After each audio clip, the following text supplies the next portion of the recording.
Hey everyone, tonight we're creaking open the cobweb door to a time when Halloween wasn't about raiding your kid's candy stash. It was a yearly festival of pure, pants-wetting terror. That's right, we're heading back to the Middle Ages to find out why people actually feared Halloween more than death itself. I know what you're thinking. I already panic when I check my credit card statement.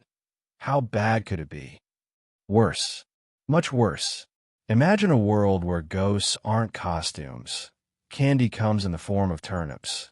And the main event is trying not to get cursed by a vengeful grandmother spirit with unfinished business. So before you get too cozy, hit like and subscribe. Only if you enjoy strange journeys into history's dark corners. Comment your weirdest Halloween costume below. Bonus points if it required an exorcism. Dim the lights, turn on some white noise, and hide anything made of real bone. Now, pause for a moment. Have you ever wondered why medieval people believe their dead relatives might drop by for a midnight snack? Did anyone really wear costumes? Or did they just throw on a second shirt and hope the ghosts appreciated the effort? What happened if you forgot to leave out a bowl of porridge for the spirits? Could you survive a medieval trick, or was that just arson with extra steps? Congratulations. You've just woken up in the late 1300s. It's October 31st. The mist is thick, your roof leaks, the neighbors are chanting in Latin, and you're about to learn why this night terrified people more than death itself. Good luck. You've survived another day of mud, monotony, and chronic back pain. But tonight is different. The sun sets early. The air turns sharp, and even the bravest dog refuses to go outside because Halloween, or as it's known here, All Hallows Eve, is about to begin, and you're not ready. Let's set the scene. Imagine it's the end of October in your typical medieval village. Your home is a proud testament to questionable carpentry. A thatch roof, mud walls, and a floor that's technically just slightly inside dirt.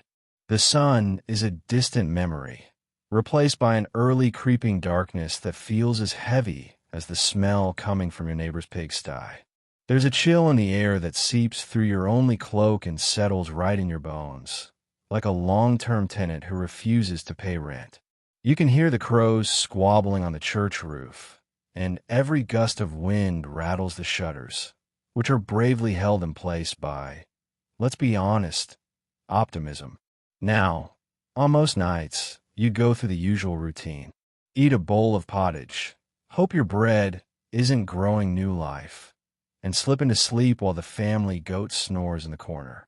But not tonight. Tonight, even the routine is anxious. The air is laced with anticipation, a little excitement, and a generous helping of fear. The village is a patchwork of shadows, each one stretching out from doorways, flickering candlelight, or just the general uncertainty of what lurks in the fog. This is not the kind of evening for late-night errands or a casual stroll to the well, unless you're in the market for a haunting or at minimum a reputation for being very, very reckless. Instead, you're indoors doing your best impression of a person who is completely unfazed. Even as you check the door latch for the third time and move the holy water a little closer to your bed, the whole house smells like smoke and nervous bread. Your family gathers close to the hearth, every eye darting to the window at the smallest noise. Someone tells you to hush because you wouldn't want to attract attention from, the wrong sort of visitor. This is a night of boundaries between light and dark, the living and the dead, the known and whatever that was in the shadows. The church bells ring more often, each toll echoing across the fields in a desperate attempt to keep evil at bay. It's like every superstition you've ever heard suddenly applies all at once. There's a rowan branch above the door, a bundle of garlic somewhere in the rafters, and your grandmother is muttering a charm under her breath while pretending she's just humming. Everyone agrees. Better safe than specter. It's not just fear, it's tradition. All Hallows Eve is a night when stories and reality mix together in a way that makes both more alarming. You grew up on tales of lost souls, wandering ancestors, and ancient things that slither between the worlds, waiting for just the right moment to borrow your soup. The older villagers remember the year the cows stopped giving milk after someone forgot to leave out a soul cake. No one wants a repeat of the great dairy disaster of '67. Not after what happened to Old Bird and his haunted chicken. Outside, the night is thick and watchful. A neighbor shuffles by, head down, face hidden, carrying a loaf of bread and the look of a man who'd rather be anywhere else. You wonder, friend or ghost. The line is thin tonight. Every footstep in the street is a reminder that you're not alone. The animals sense it too. Even the meanest rooster has taken the night off. So here you are, a reluctant participant in the medieval spooktacular, clutching a mug of watery ale, listening to the wild wind, and pretending that the only thing you're worried about is running out of firewood. But deep down this is the night when anything can happen, when your ancestors visit, when mischief is expected, and when a little fear just might save your skin. Welcome to Halloween medieval style. Now try to relax if you can. There's nervous talk in every corner tonight because it's not just a holiday. It's a crisis. You've heard it your whole life. Halloween is when the veil is thinnest. But what does that actually mean? In medieval times, it wasn't just a poetic phrase. People really believed that on this one night the barrier between the world of the living and the land of the dead was, to put it bluntly, about as sturdy as a wet cheesecloth if you thought your doors and windows did a bad job keeping out the cold. Imagine how little they'd do against a determined ancestor with unresolved issues. All Hallows Eve isn't just a night. It's a portal. An invisible doorway swings open, and everything you thought was safely buried, both emotionally and literally, might just come shuffling back for a midnight snack. Some call it salmon. Others simply call it the reason I keep a candle burning all night. Either way, it's the moment when your entire world feels haunted. If you've ever had the sense that your great-uncle Gerald is judging you for your life choices, just be glad he's not peeking in through the lee and dorb. Every tradition tonight is about managing that cosmic open house. The air is filled with the thick, anxious aroma of burning tallow, mashed turnips, and last-minute prayers.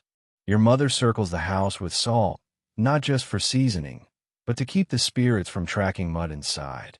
Grandfather sits by the fire with a poker, not for warmth, but in case any ghost tries to borrow his favorite stool. You'd like to think it's silly, but then you remember the story of Aunt Magda's haunted loaf. Nobody risked unbuttered bread for a year after that one. Outside, the fields look different. The mist crawls along the ground, curling around the hedge like it's searching for an unlocked door. The moon peeks through the clouds, casting pale light that makes every familiar shape look suspicious. Even the trees seem to lean a little closer, their branches scratching at the walls with bony root-like fingers. There's a reason nobody does laundry on Halloween. Everyone knows the spirits love to hide in damp sheets. If you spot a shadow flapping on the line, best just leave it for tomorrow or next week. This isn't just paranoia. It's folklore gone feral. Medieval people spent most nights worrying about wolves, thieves, and the distant sound of the Lord's tax collector. But on this night, the fear is more existential. The dead are coming for dinner, the old saying goes, and you'd better have enough bread and beer to go around. Some families set an extra place at the table, complete with a half-empty mug and a good spoon. It's the ultimate gesture of hospitality.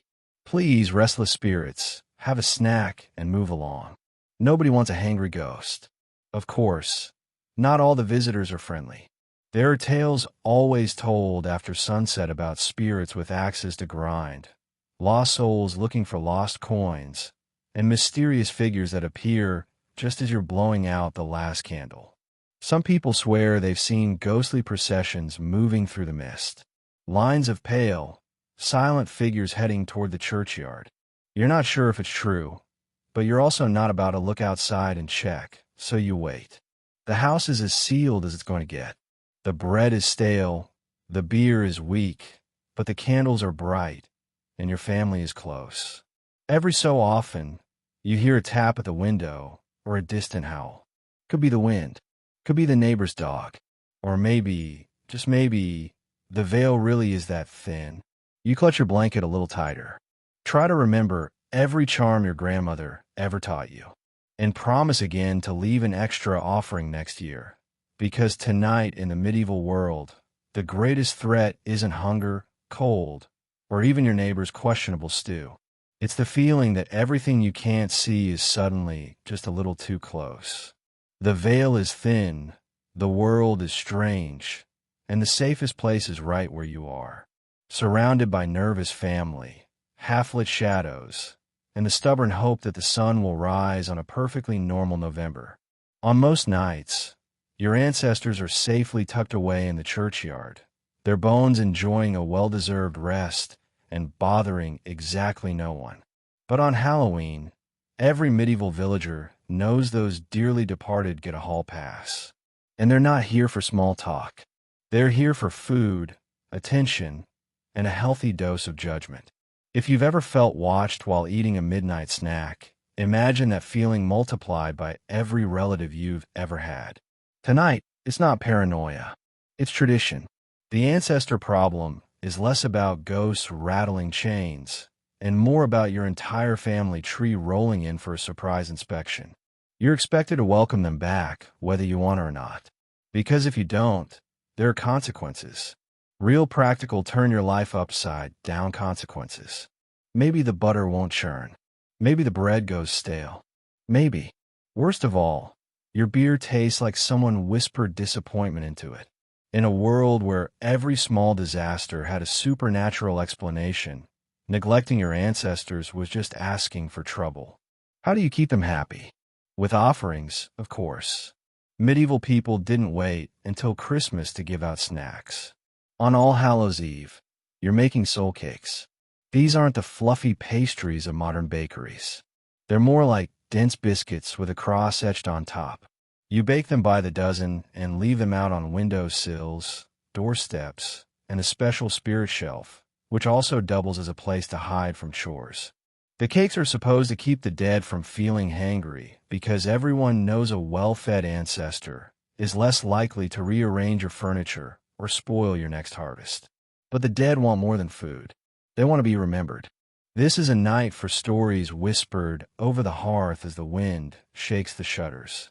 Grandparents tell tales about old Uncle Edgar who once outwitted a tax collector with nothing but a turnip and a questionable accent. Kids are expected to listen and maybe pick up a few new strategies for their own tax avoidance plans. Names are spoken, blessings are shared, and somewhere you hope a restless ancestor gives a nod of approval and decides not to haunt your pantry. If you forget a name, though, or skip an offering because you're tired or you ate all the cakes yourself, no judgment. It's cold and stressful. You're rolling the dice. Medieval logic says the dead keep score. And next spring's cabbage crop might mysteriously fail, or you'll find your favorite shoes are always damp. Some families keep a list of names as long as their arms just to be safe. It's a little like the world's oldest RSVP. Attend a feast or expect mild poltergeist activity. There's a social side to all this, too. Your living neighbors notice if you're a little too stingy with the soul cakes, or if your house is suspiciously quiet on Halloween. People talk. Maybe you're cheap. Maybe you're cursed. Maybe you're just not trying hard enough.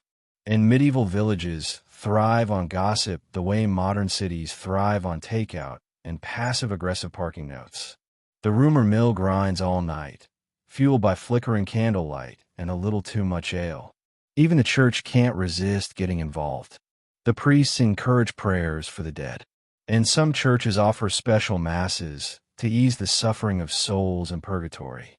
That's right. Even in death, there's paperwork. If you really want to impress your ancestors, drop a coin in the poor box or sponsor a bell ringing in their name. It's spiritual customer service with just a hint of bribery by the end of the night. Your house smells like burnt flour. Your ears ring with stories, and your nerves are a little afraid. But if you've played your cards right, the ancestors are satisfied, your neighbors are impressed, and the only thing left to do is sweep up the crumbs before a ghostly uncle mistakes them for another offering. Sleep tight, because tomorrow you get to do it all again for All Saints' Day with the living, the dead, and the eternally nosy. If you think picking a Halloween costume is stressful now, try doing it in the Middle Ages when your options were limited to whatever was lying around the house, whatever hadn't been eaten by mice, and whatever didn't belong to someone who would chase you down for it. There were no party stores, no synthetic wigs, and certainly no polyester vampires. Medieval people made do with what they had, which usually meant disguises that were equal parts creative, terrifying, and let's be honest, a little bit desperate. The idea behind dressing up wasn't just to look spooky or win a village costume contest, if only. The stakes were higher.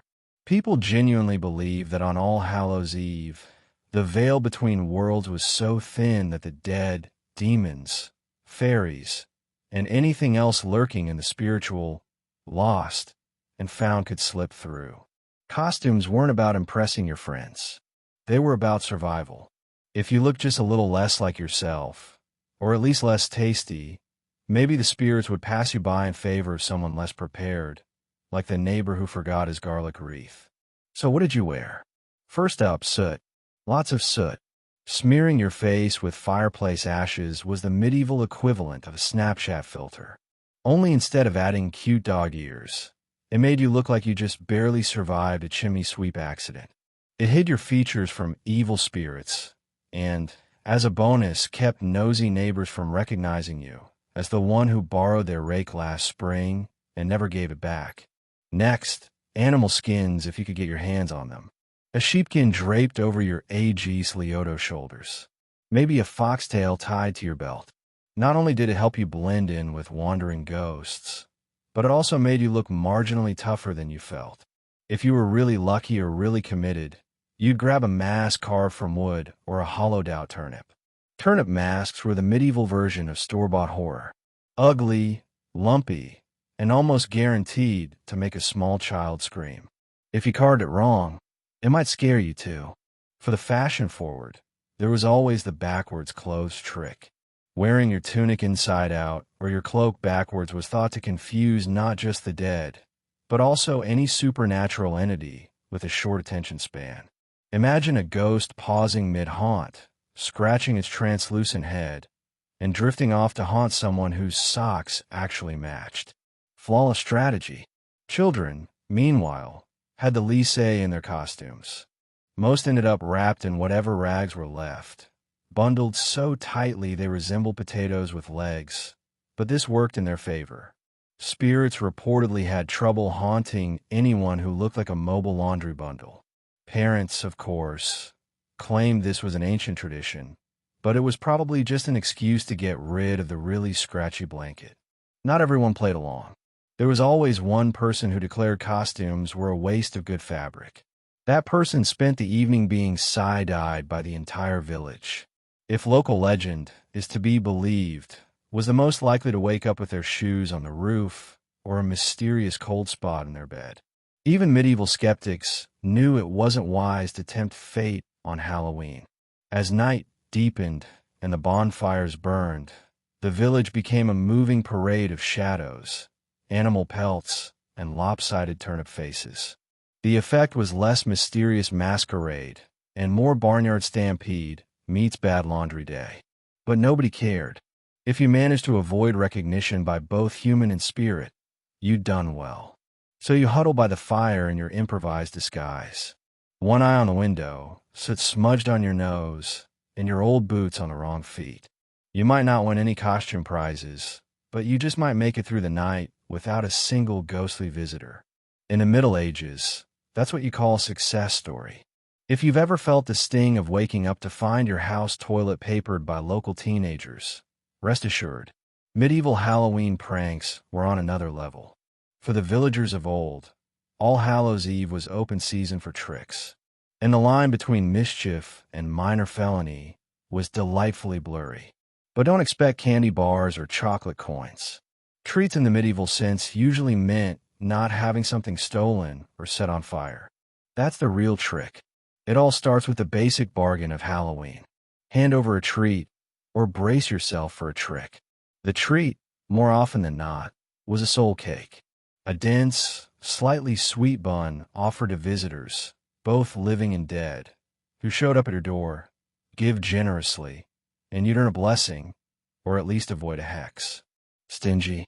Well, you might wake up with your livestock on the wrong side of the fence, or find your best cooking pot filled with mud and regret. The village children, egged on by stories and sugar-starved ambition, would form loose bands and roam from cottage to cottage, singing and rattling old bones. Their voices were not angelic. Think more cat in a rain barrel than church choir. Still, if you opened your door and handed over a cake or a stale hunk of bread, you'd be serenated with blessings for your household and the souls of your dead. If you refused, if you closed the door, feigned sleep, or just didn't have enough snacks, then the fun began. Tricks came in every flavor, from the relatively harmless to the truly inventive, a favorite classic, hiding your firewood. There's nothing like the terror of waking up on November 1st to find that every log in your yard has migrated to the far side of the village. Bonus points if it was raining, snowing, or both. For those with access to turnips, the medieval pumpkin, it was common to carve hideous faces, stick a candle inside, and leave them on the doorstep of the grumpiest villager. Waking up to a flickering, angry vegetable was a sure sign you'd anger the local youth or a particularly creative sheep. Then there was livestock relocation, a tradition that required teamwork, strength, and a complete lack of adult supervision. The local cow or a particularly stubborn pig would mysteriously appear in someone else's garden, barn, or in one legendary incident, the church itself. The best part, nobody ever admitted to it. And by lunchtime, the entire village was involved in getting the animals home. Some called it community spirit. Others called it, please stop letting goats into the bakery. Adults weren't immune to the spirit of the night. After a few mugs of weak ale, even the town elders might be persuaded to join the fun.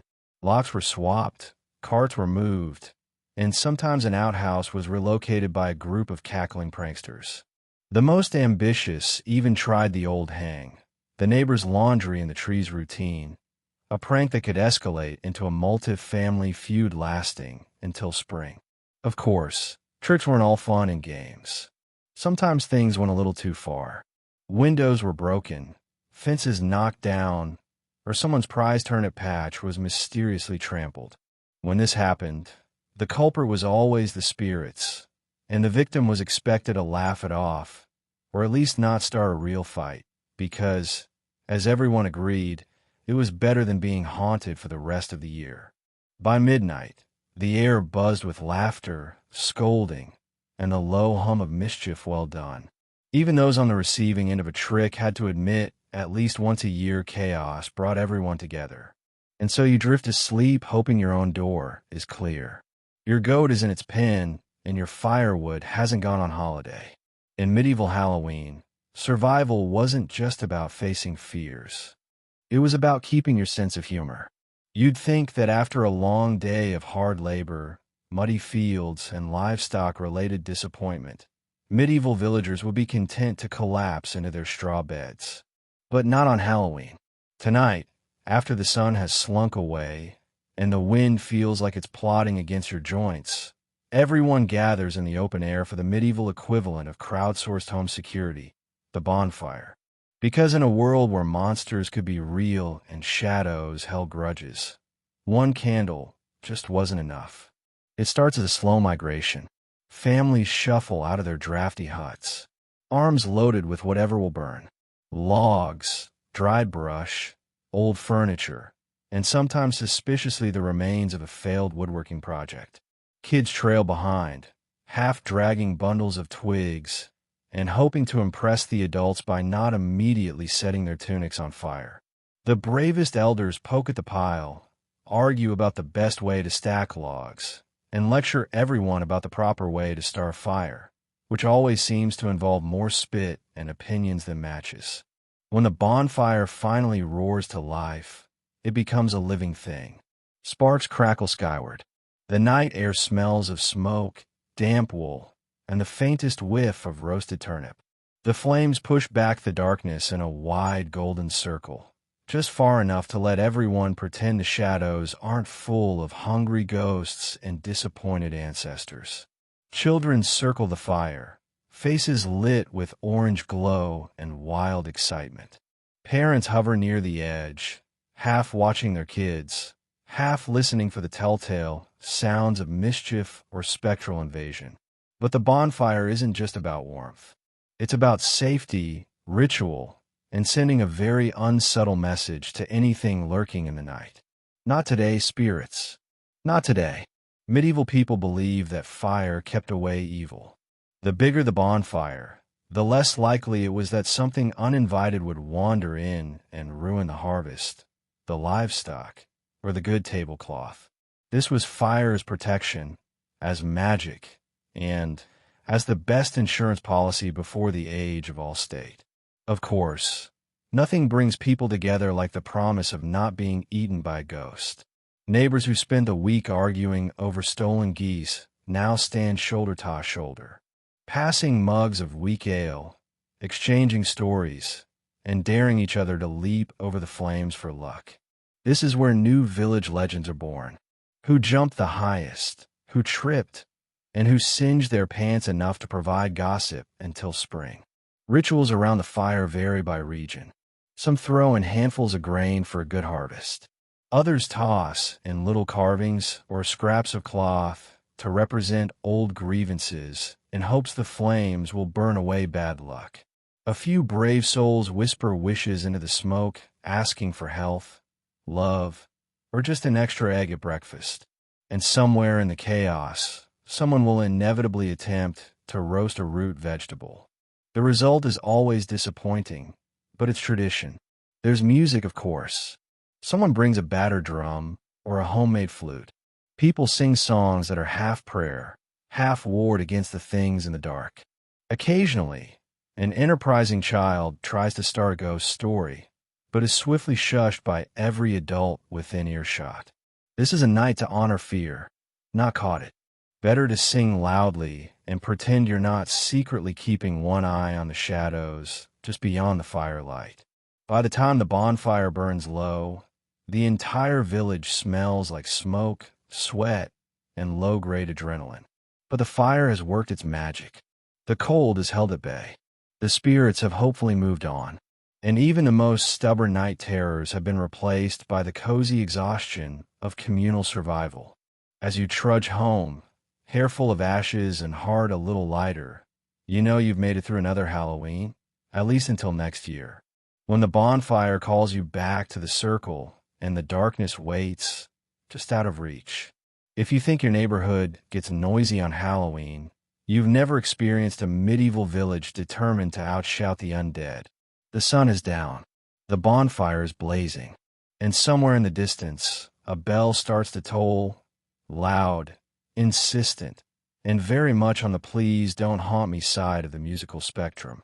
Because on All Hallows Eve, when superstition reigns supreme, medieval people turn up the volume, and the church bell becomes both alarm system and public service announcement.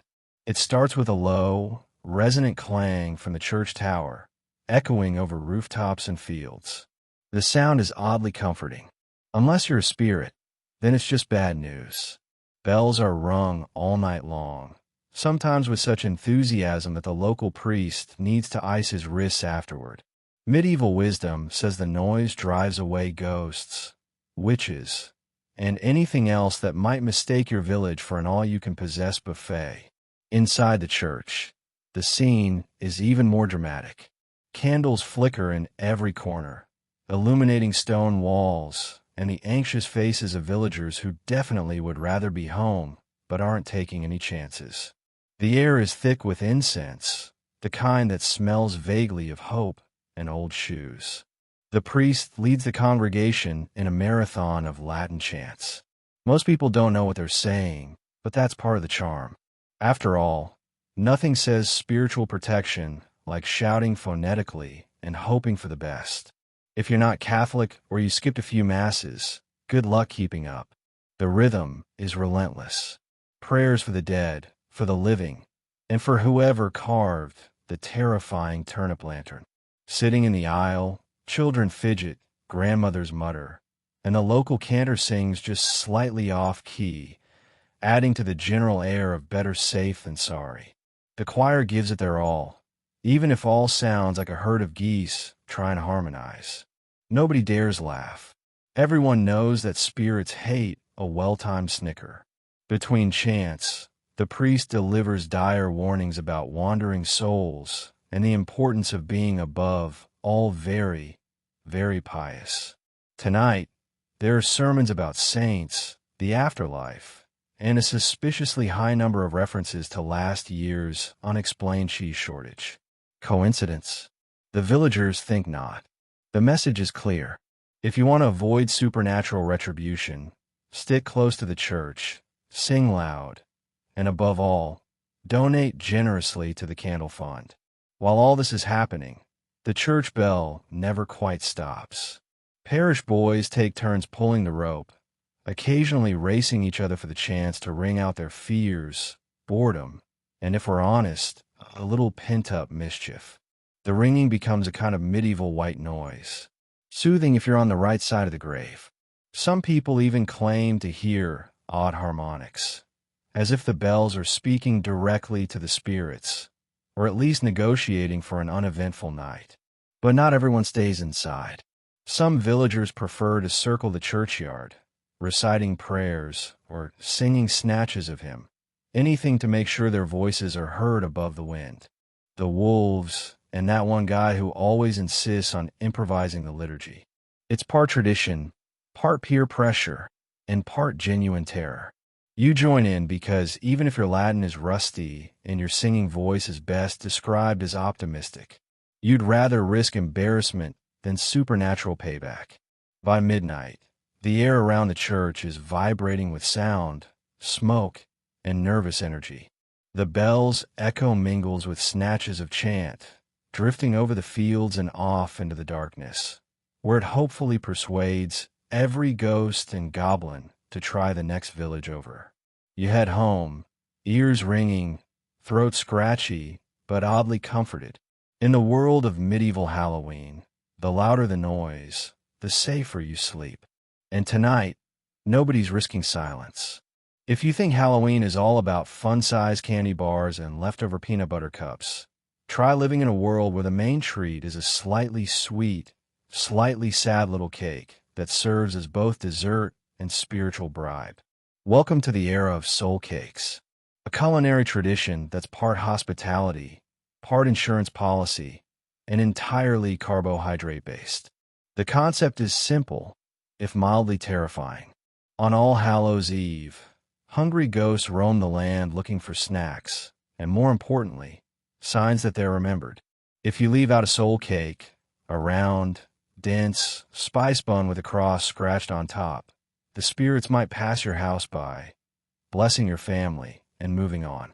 Forget, and you risk a season's worth of supernatural sabotage. Sowed milk, missing chickens, and that cold creeping feeling every time you reach for the bread box. Soul cakes aren't just for the dead. The living, especially children, the poor, and any itinerant minstrels with a keen sense of timing also go door to door, singing for their supper.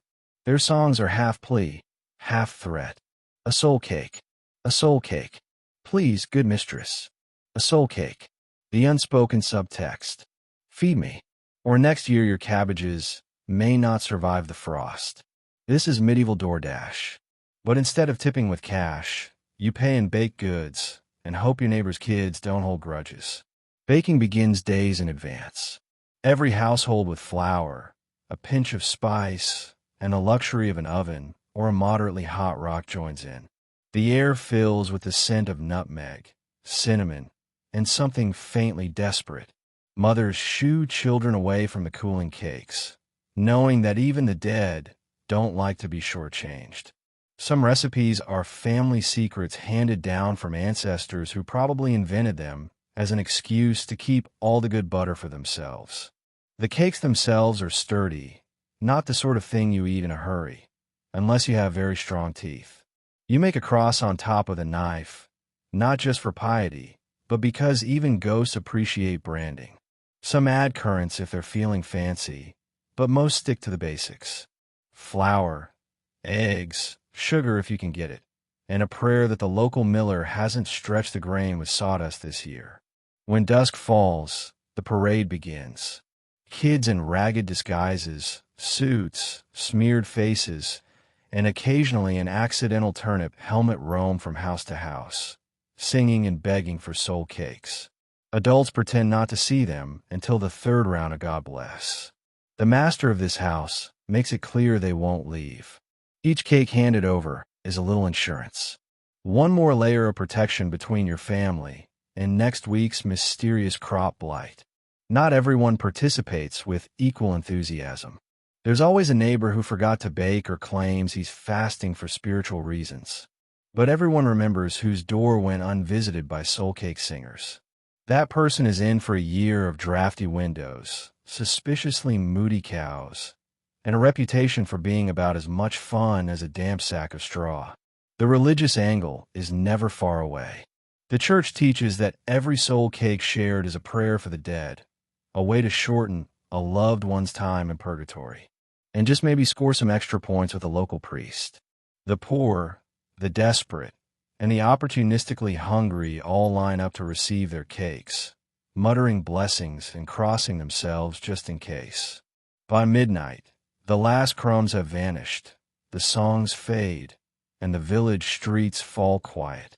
Maybe, just maybe, you've appeased the hungry spirits, cheered the local orphans, and avoided a year's worth of bad luck. You crawl into bed, the taste of nutmeg still on your tongue, and pray your soul cake offering was enough to keep the ghosts and your neighbors from coming back for seconds. Step outside on a medieval Halloween, and you're instantly swallowed by a thick rolling mist that clings to every stone, rafter, and sheep like a guilty conscience. The day was gray enough already, but now, as darkness falls, the entire village seems to dissolve into a haunted watercolor. Shapes shifting, sounds muffled, and every shadow threatening to sprout legs. You'd think fog was just weather, but tonight it's practically a main character. It's hard to say what's out there. You squint across the yard where the boundary between your garden and the unknown is marked by a single shivering turnip lantern. Is that a pile of firewood? Or has old Nan's infamous ghost dog finally returned to settle accounts? Even the bravest adults keep to the footpaths, avoiding the soft, silent reaches of the commons. Children cling to sleeves and huddle together, wide-eyed, certain the mist is hiding something. If not a wandering ancestor, then at least a neighbor's chicken possessed by last year's restless soul. Sounds become untrustworthy. The distant creak of a cart might be the wind, or it might be something dragging itself up from the churchyard. The snore of a cow is somehow both reassuring, and tonight a little sinister. Every owl hoot is suspicious. Every distant bark might be a warning. You catch a flash of movement. Was it a real person or just a memory? Your own footsteps seem to echo too loudly, and for a split second, you wish you'd stayed inside with your mug of weak ale and the family goat. The mist has a way of turning the world unfamiliar. Fences disappear. Trees loom, looming larger and stranger than they ever did in daylight. It's the perfect cover for everything you hope isn't real. Ghosts, fairies, wandering monks looking to collect last year's tithes. Medieval villages tell tales of seeing whole processions of the dead gliding through the fog, pale and silent, heading for the church or the nearest barn with unfinished business.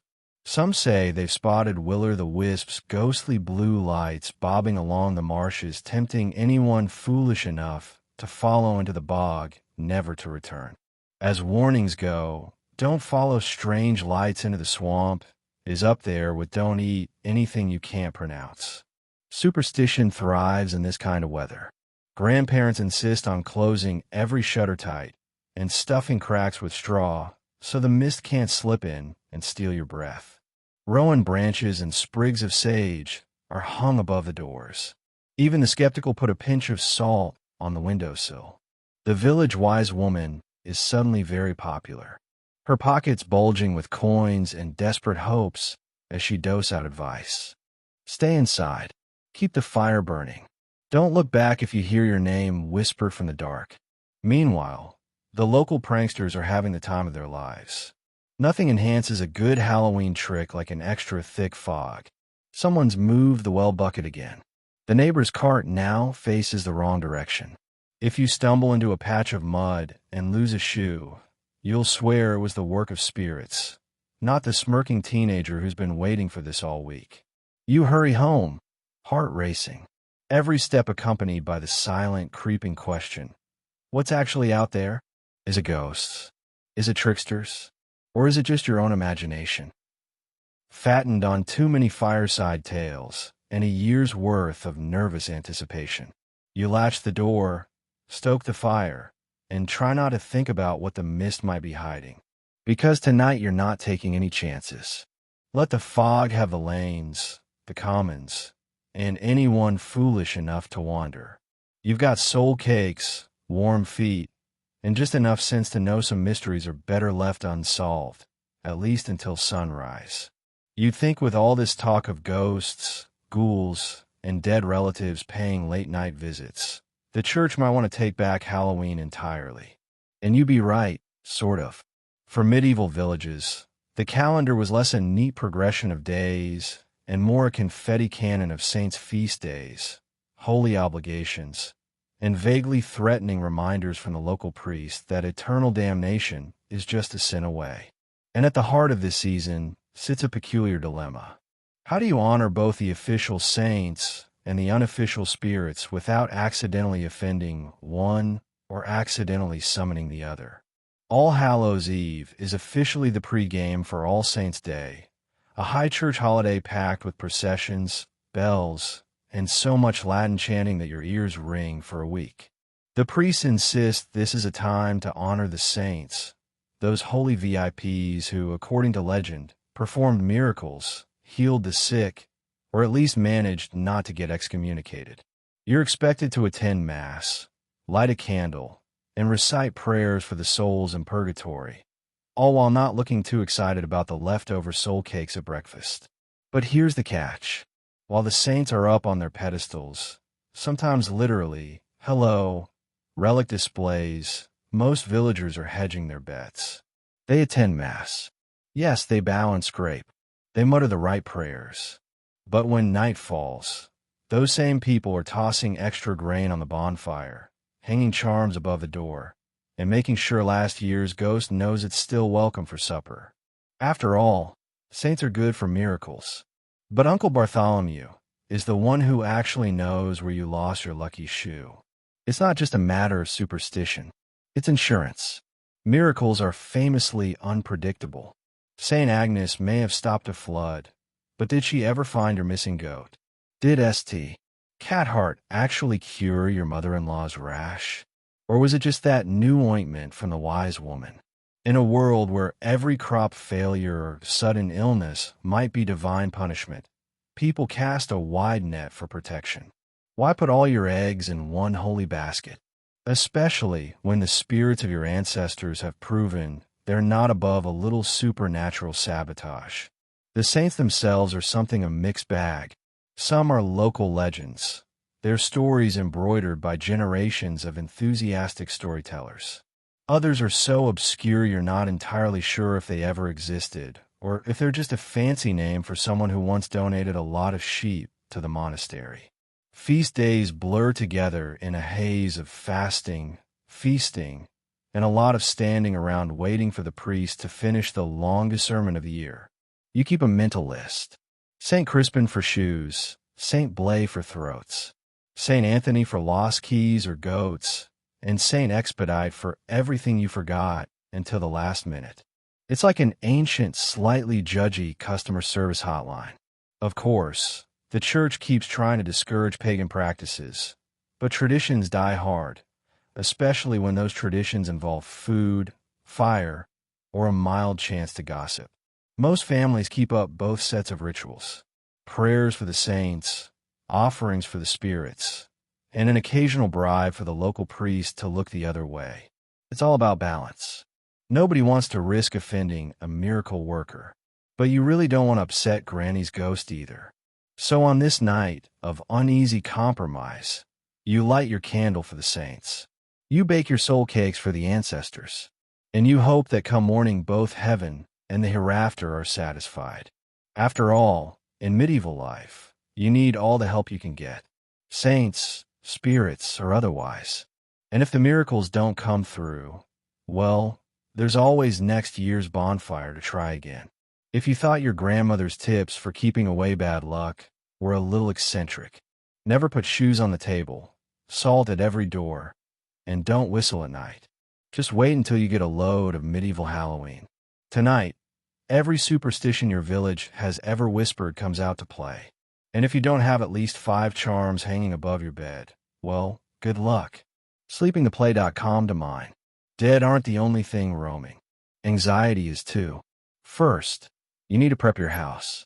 That means sweeping out the hearth because everyone knows ghosts love leftover ashes. Scattering salt across the threshold. Salt stops everything apparently. And hanging bundles of dried herbs, rosemary, sage, rowan, and a bit of anything else you can forage over the doors and windows.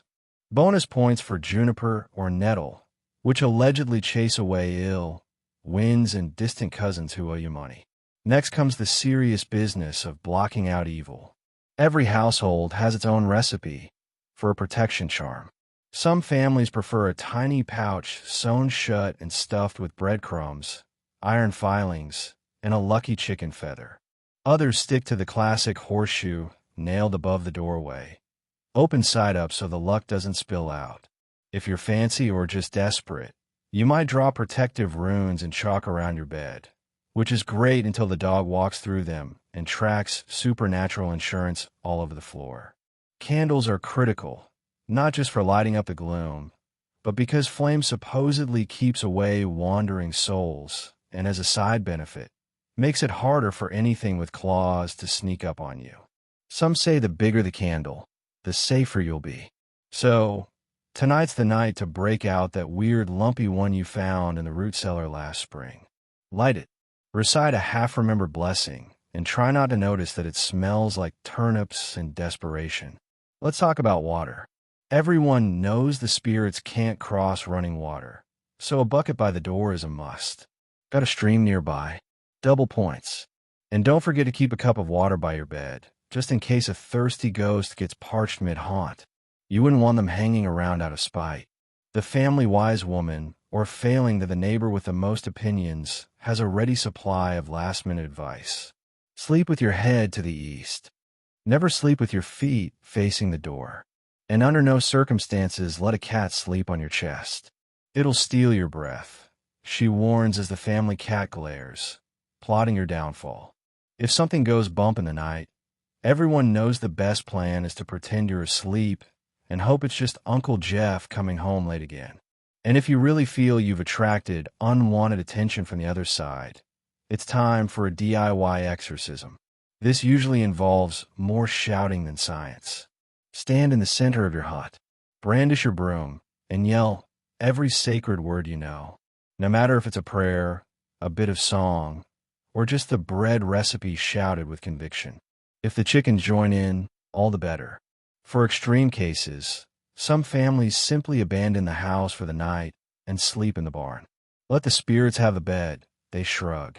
Maybe they'll change the sheets. Of course, half the fun is seeing whose superstitions work best. The next morning, everyone compares notes. Who slept through the night? Whose goat acted weird? Who found muddy footprints by the hearth? In the medieval world, superstition is survival, and a handy excuse when you can't find your socks, so you tuck yourself in. Herbs at the ready, salt on the floor, and hope that tonight the only thing haunting you is the memory of that time you put your shoes on the table. Welcome to medieval Halloween, where the most terrifying thing in your house isn't necessarily the ghost. It's the fact that the only light source you own is a half-melted, lopsided candle with a wick that gives up at the slightest breeze. Forget electricity. In your medieval home, every flicker of flame is both a comfort and a threat, and every shadow cast on the wall is another reason to question your life choices. Candles are precious. Most are made from tallow animal fat that smells like regret and smokes like an overworked blacksmith. If you're lucky and wealthy, you might have a beeswax candle, the kind that actually smells pleasant and doesn't immediately fill the room with enough soot to paint a mural. But for everyone else, it's lumpy tallow, drip of stubs, and a prayer that you don't run out before sunrise. On Halloween, you light every candle you can find, because everyone knows that darkness is when the real trouble starts. The effect is eerie. The room glows with a wavering golden light. But for every corner illuminated, two more are plunged into deeper shadow. The walls seem to crawl, shapes flickering and dancing in the periphery of your vision. Is that just the pattern of the plaster, or is something moving? The wind rattles, the window shudders, and the flame bends, throwing your own face into monstrous relief. You remind yourself firmly that ghosts hate light, but shadows love it. And tonight, they multiply like rabbits at a carrot convention. Keeping candles lit is a full-time job.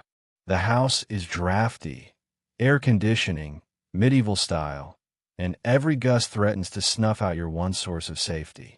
You shuffle around, relighting wicks, burning your fingers, and muttering words that would earn you an extra session in the confessional.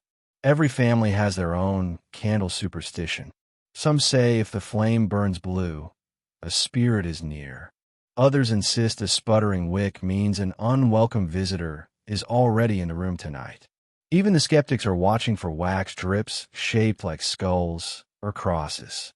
Of course, there's a price for all this extra illumination. Candles aren't cheap, and every one you burn is a chunk out of next week's food budget. The real tragedy: accidental arson. It's the medieval home insurance nightmare. A toppled candle, a dry straw floor, and suddenly, the scariest thing in the room is the thought of explaining to your lord why you need a new roof and maybe a new family goat. Parents keep a hawk's eye on children and pets, both of whom have a knack for knocking over candlesticks and then pretending to be surprised when the curtain starts smoldering. The village has a fire bucket, but nobody can ever find it when they need it. Instead, everyone keeps an ear out for the telltale crackle that means Halloween has turned into Community Bucket Brigade night. But there's magic, too. In the soft, quivering light, families huddle close, sharing stories, nervously laughing at each new draft that makes the flame dance. Children stare wide-eyed at the mysterious patterns on the walls, imagining heroic saints or mischievous sprites in the shifting glow. Grandparents claim to see old friends, lost pets, or ancestors. Whether out of sentiment or because they need new spectacles, nobody's sure.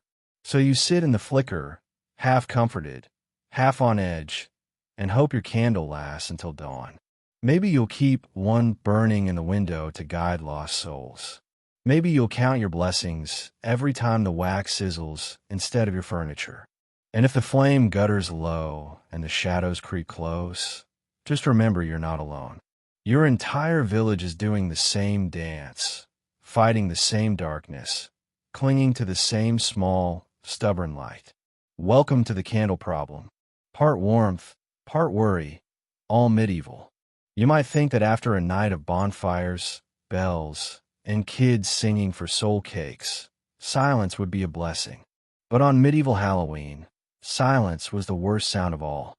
In a world where everyday life is filled with clatter, livestock, bickering neighbors, and the background soundtrack of Who Just Stole My Rake, a sudden hush was enough to make your skin prickle. The quiet didn't just settle over the village. It pressed in thick and uneasy like a wool blanket left out in the rain. Tonight, after the last song fades and the fire dies down, the village is wrapped in an unnatural stillness. The wind drops, the dogs curl up tight, and even the chickens stop their midnight squabbling. You sit by your smoldering hearth, counting the cracks in the wall and straining your pro-blacks, ears for any hint of life outside. Each tick of quiet feels less like peace and more like a warning. In medieval logic, nature abhors a vacuum, and so does the supernatural. If the world is quiet, It's because something's out there and it wants you to notice. Every story you've ever been told about Halloween starts to bubble up. The old tales say that silence is the sign the dead are close.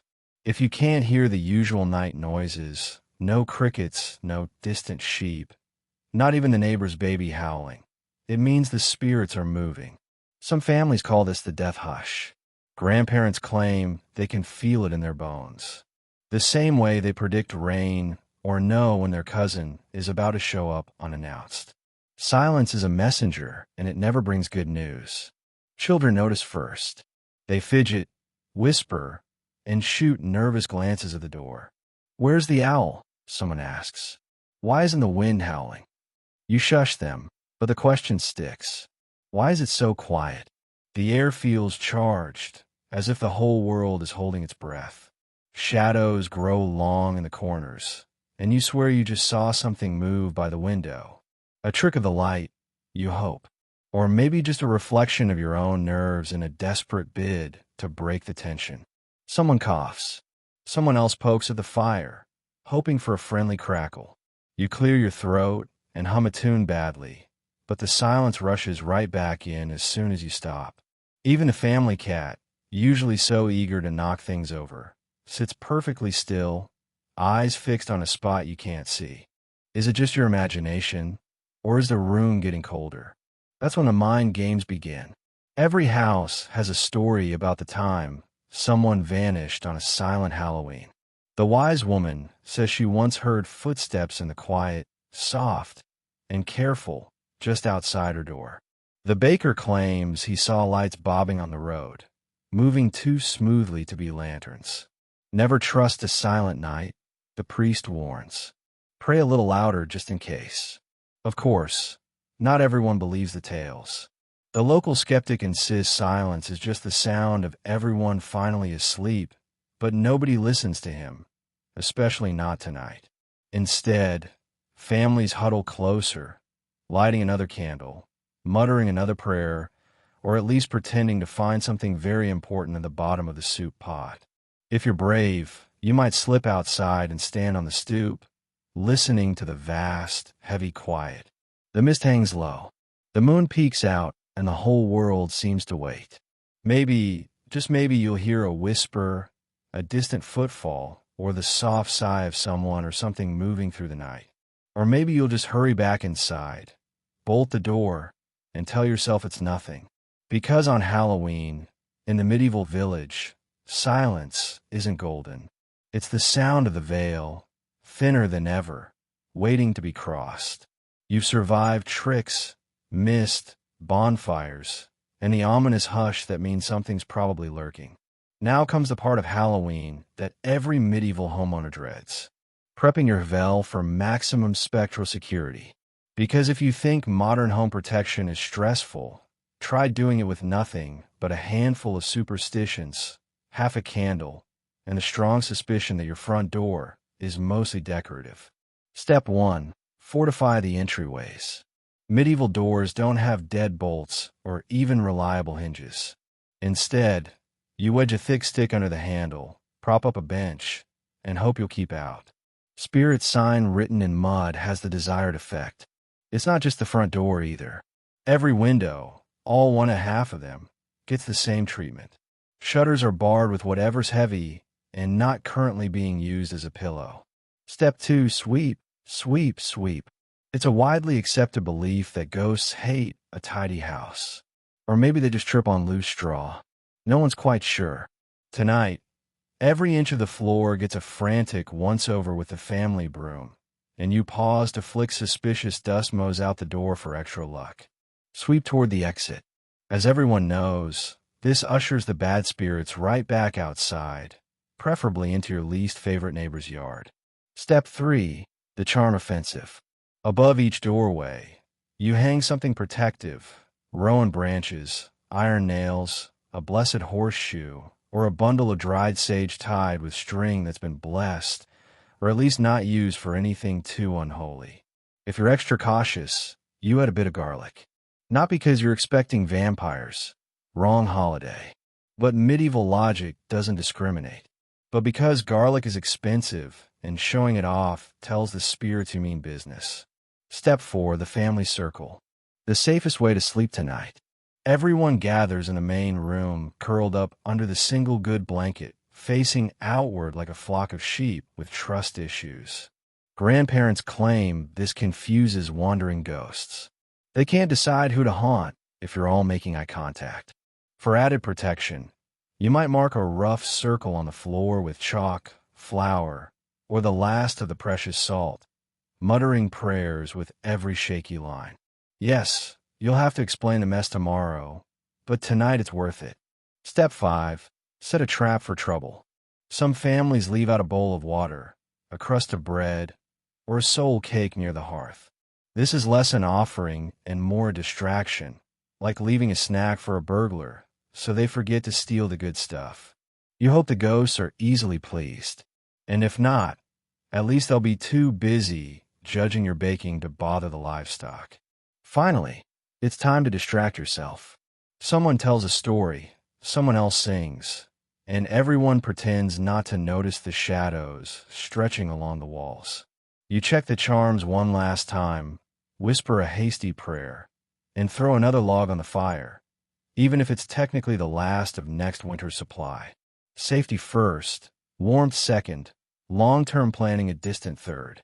And when you finally settle down, surrounded by family, garlic, and a truly impressive amount of broom straw, you try not to think about the draft seeping under the door or the way the candle flickers every time someone mentions the thin place.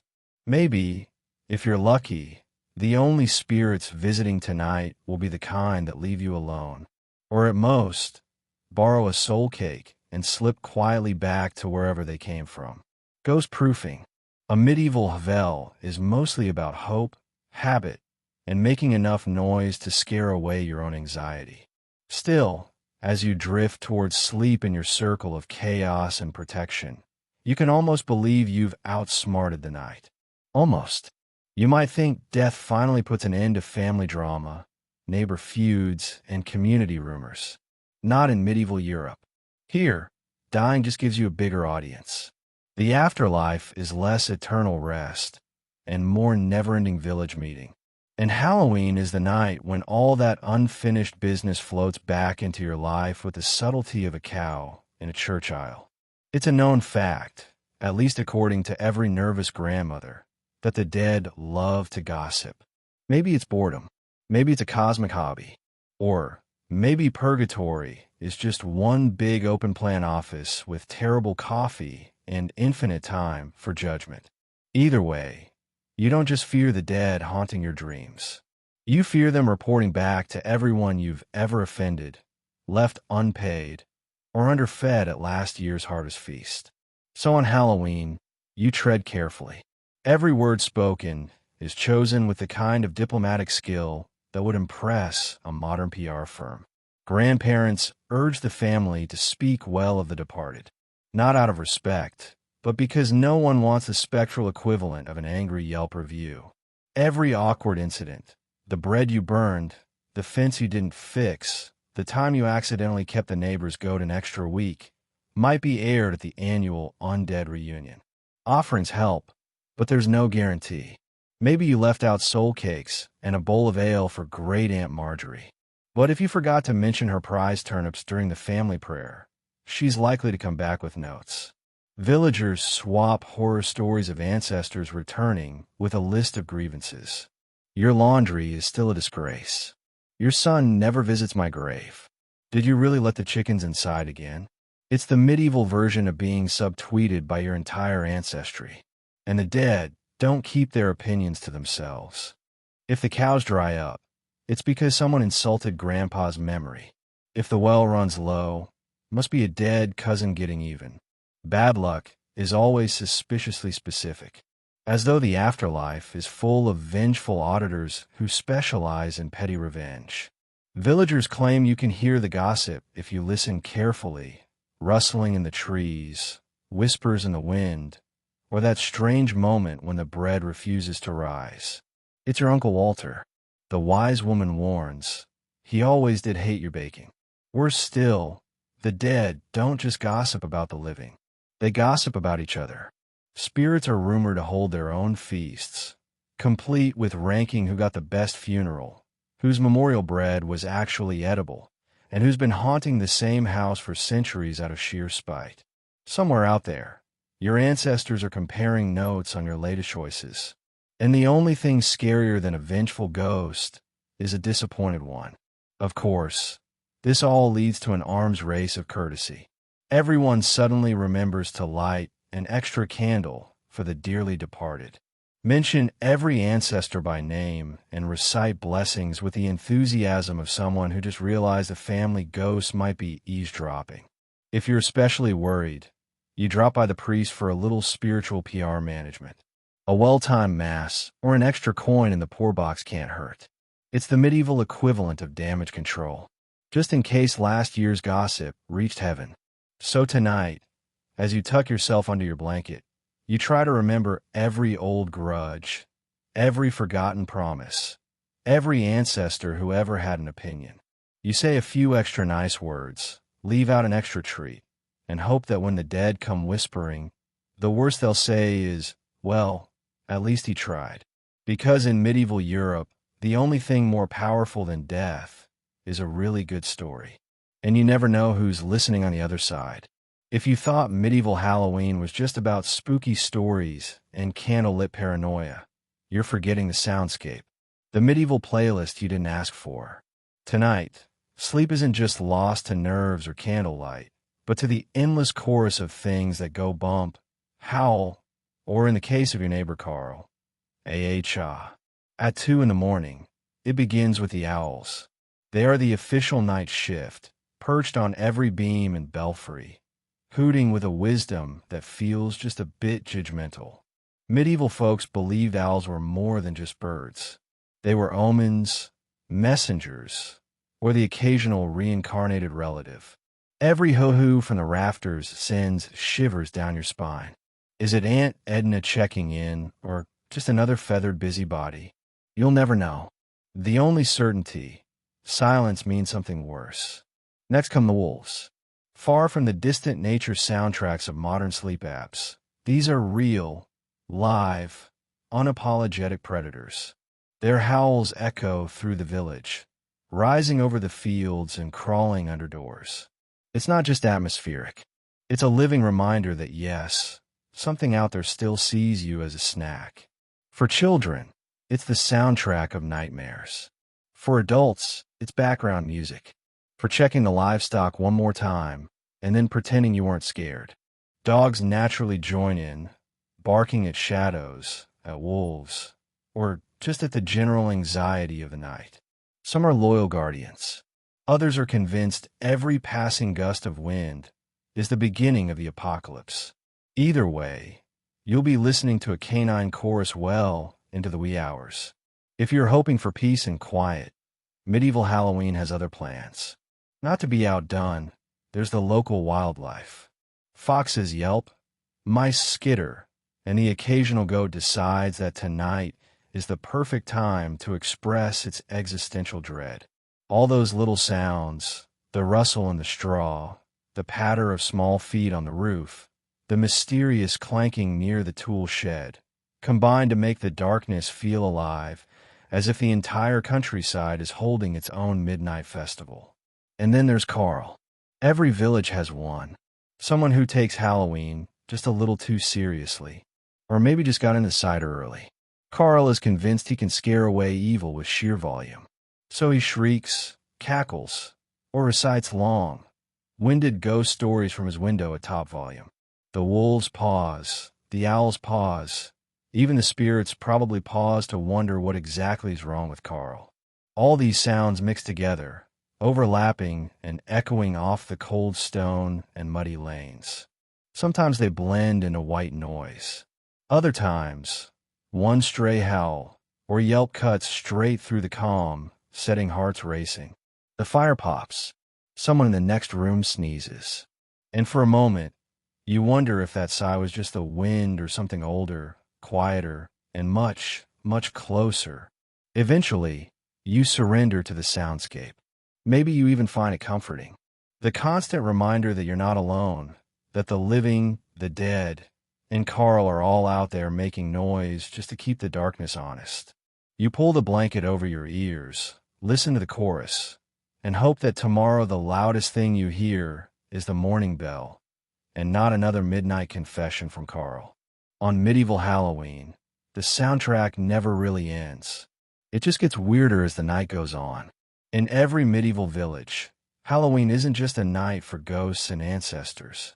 It's prime time for everyone's favorite pastime, witch hunting. You'd think with all the genuine supernatural drama going on, folks might take a break from blaming the neighbor with the unusual herb garden. But no, All Hallows Eve is the high season for suspicion, accusations, and the annual search for anyone to blame for everything from spoiled beer to that weird rash nobody wants to talk about.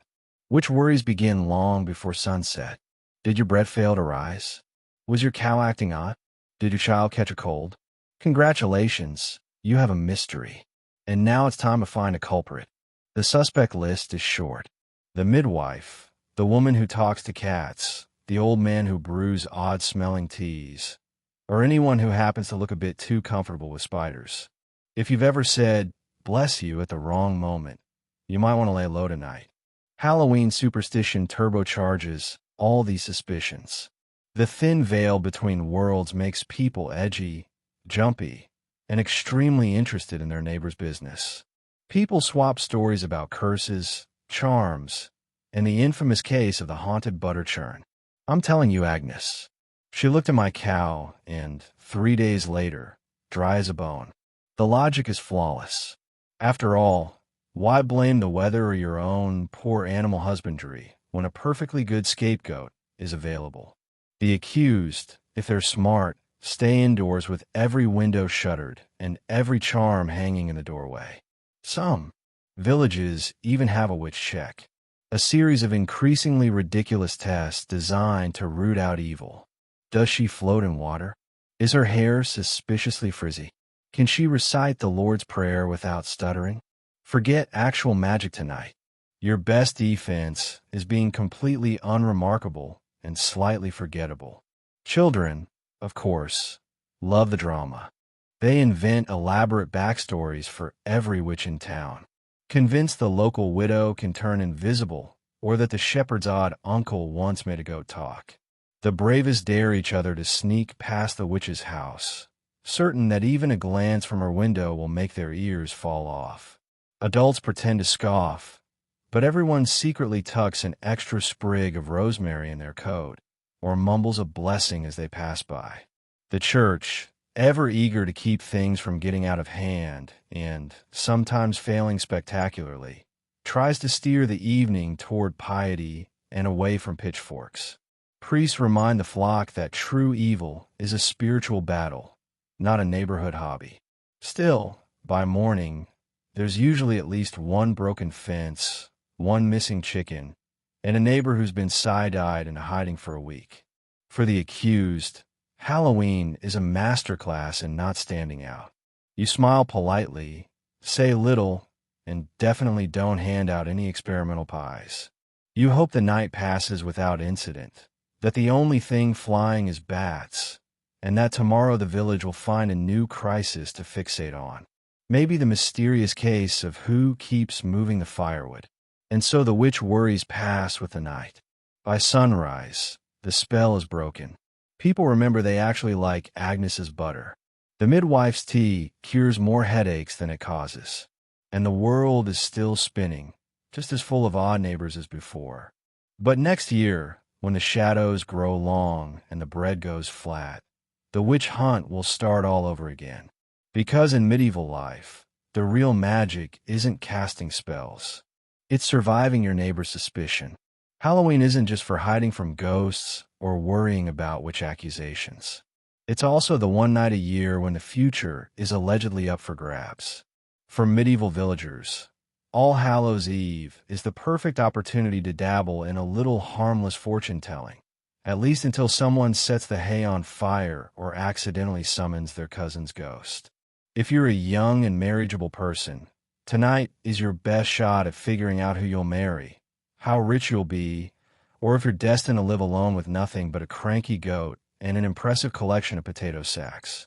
Divination is a group activity, especially for young women. As soon as the elders aren't looking or are too distracted by keeping the candles from burning the house down, out come the nuts, mirrors, and apples.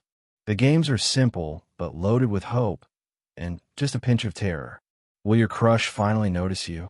Or are you fated to wed the Ville's most persistent turnip farmer? Only the spirits know, and tonight they're taking requests. The most popular method is the nut test. Each girl drops 2 hazelnuts, one for herself, one for her intended, into the hearth. If the nuts leap apart, sorry, doomed to drift apart.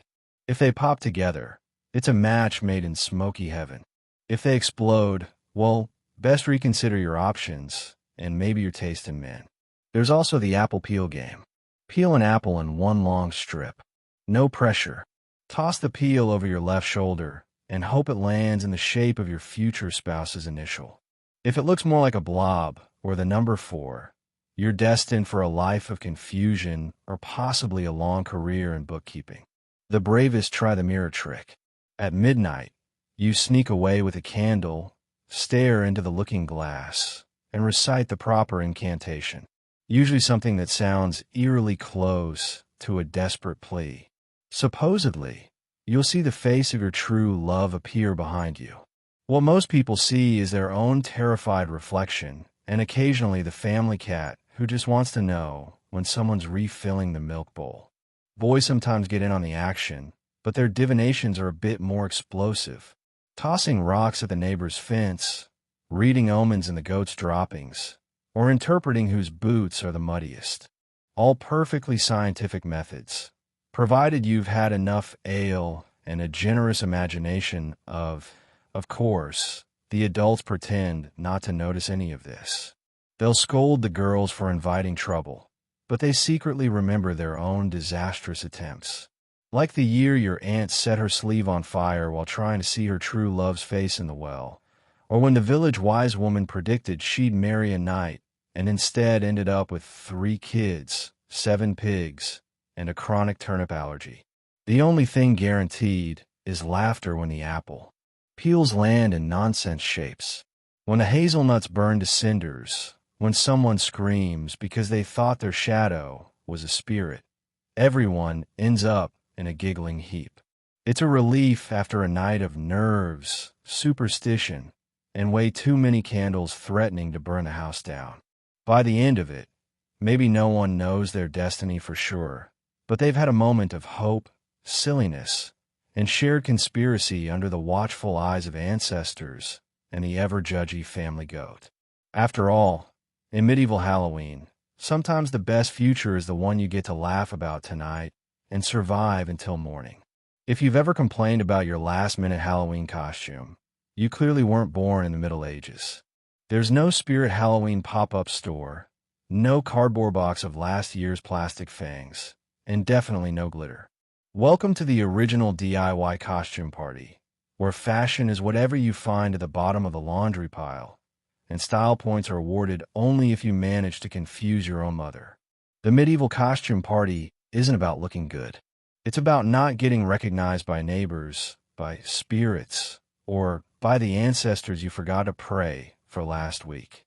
On Halloween, everyone from the village wise woman to the smallest child tries to disguise themselves. The reasons? Some hope to blend in with any wandering ghosts. Others just want to dodge a well-aimed turnip from last year's prank victim.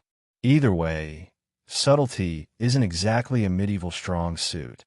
Let's start with materials. Forget silk, sequins, or anything that might survive a wash. The average costume is built from scratchy wool, hand-me-own linen, and if you're really creative, the old grain sack nobody wanted to reuse. Turn the sack into a tunic. Tie some sticks to your hat. Smear soot on your cheeks, and voila, you're either a demon, a lost farmhand, or a very unfortunate root vegetable. Masks are a must, but nobody's shelling out for papier-mâché. Carved turnips, sometimes beets, serve as the original face filters.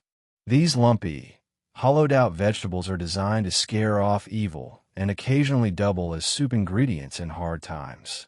Wearing a turnip on your head is not comfortable, fashionable, or good for your hairline. But it's tradition, and like all medieval traditions, enforced by the one neighbor who takes these things just a little too seriously. If you want to go the extra mile, there's the timeless trick of turning your clothes inside out or wearing them backwards. The theory, spirits and evil I can't recognize you if you look like you got dressed in the dark, which honestly is true for most days anyway. Bonus. It gives the whole village the unintentional vibe of an experimental theater troupe with a laundry problem. For the truly bold, animal skins make an appearance. Strap on a sheepskin, stick some feathers in your cap, and you're either channeling a pagan spirit or just hoping the wolves get confused and leave you alone. Small children end up bundled in whatever's warmest, resulting in an army of shuffling lumps who may or may not be dressed as future laundry baskets. Every so often, a contest springs up, informal, unspoken, and judged mostly by the loudest person by the fire. Prizes include extra stew, a slightly less lumpy bed, or the honor of being the least recognizable villager for the night. Fashion fails are common. There's always someone who misjudges the length of their tunic and trips into the soul cake tray, or a mask that slips at the worst possible moment, revealing your identity to the entire crowd and presumably any lurking spirits. Despite all the awkwardness, the costume parade is a highlight. It's the one night where looking absurd is expected, and everyone from the Lord's daughter to the goat boy is on equal footing.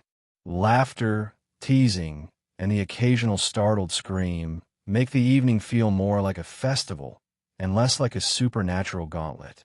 By the end of the night, faces are smudged, clothes are even more rumpled, and the vegetable masks are quietly recycled back into tomorrow's soup. But for a few hours, you weren't just another villager.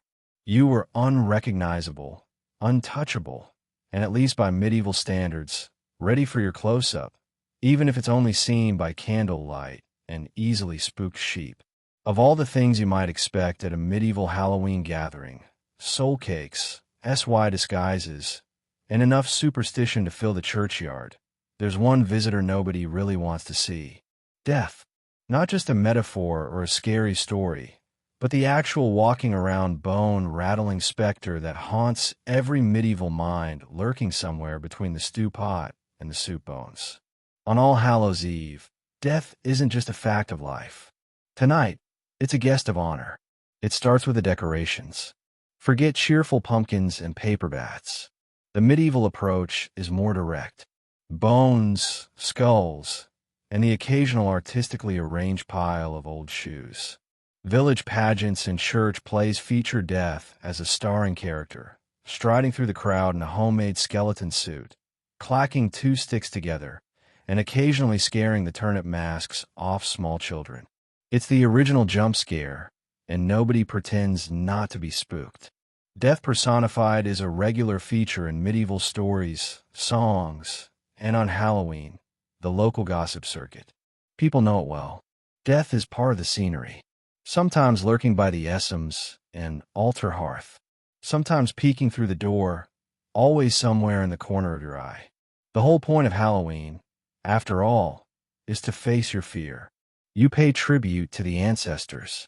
You light candles against the night, and you laugh nervously in the face of mortality, preferably from a safe distance with a strong drink in hand. But the line between joke and reality is thin. Everyone has a story about the time death came calling. A bad harvest, a sudden illness, a neighbor who tripped over his own goats and never quite looked right again. The village priest uses the moment to remind everyone that no man knows the hour, and every grandmother quietly hopes it's not tonight. If there's ever a time to double-check check your charms, say an extra prayer, or bribe the priest with the last of your cider, this is it. Death's presence is everywhere, in the bone-littered graveyard, in the wax drips that look just a bit too much like a skull, in the rattling wind that shakes the shutters. Medieval villagers don't talk about if death will visit, only when, and on Halloween, now always seems more possible. The children try to outdo each other with tales of the skeleton who came for supper or the black-clad shadow seen lurking by the well. Parents listen, smile, and then sneak a nervous glance over their shoulder. Sometimes death is a warning. Sometimes it's just a part of life, a neighbor who never quite leaves. Pageants end with the skeleton giving a bow and reminding the crowd, Memento mori. Remember you must die. It sounds morbid, but there's an odd comfort in the reminder. Life is short, full of feasts and famines, tricks and treats. Even death for one night is invited to join the dance. So you raise a cup to the uninvited guest, hoping he stays outside the circle of firelight and share a laugh at the old stories. If you're wise, you'll sneak an extra soul cake to the edge of the table, just in case. Because in the medieval world, death is always near. Sometimes in the shadows, sometimes in the crowd, and sometimes wearing a borrowed cloak and clacking sticks in the village square. When you finally crawl into bed, the stories and shadows swirling in your head, you know that you've faced the ultimate guest. And for one more night, live to tell the tale. In the Middle Ages, that's what you call a good Halloween. If you've ever felt a little self-conscious about your carved pumpkin not looking quite like the Pinterest photos, spare a thought for medieval villagers, because they didn't even have pumpkins.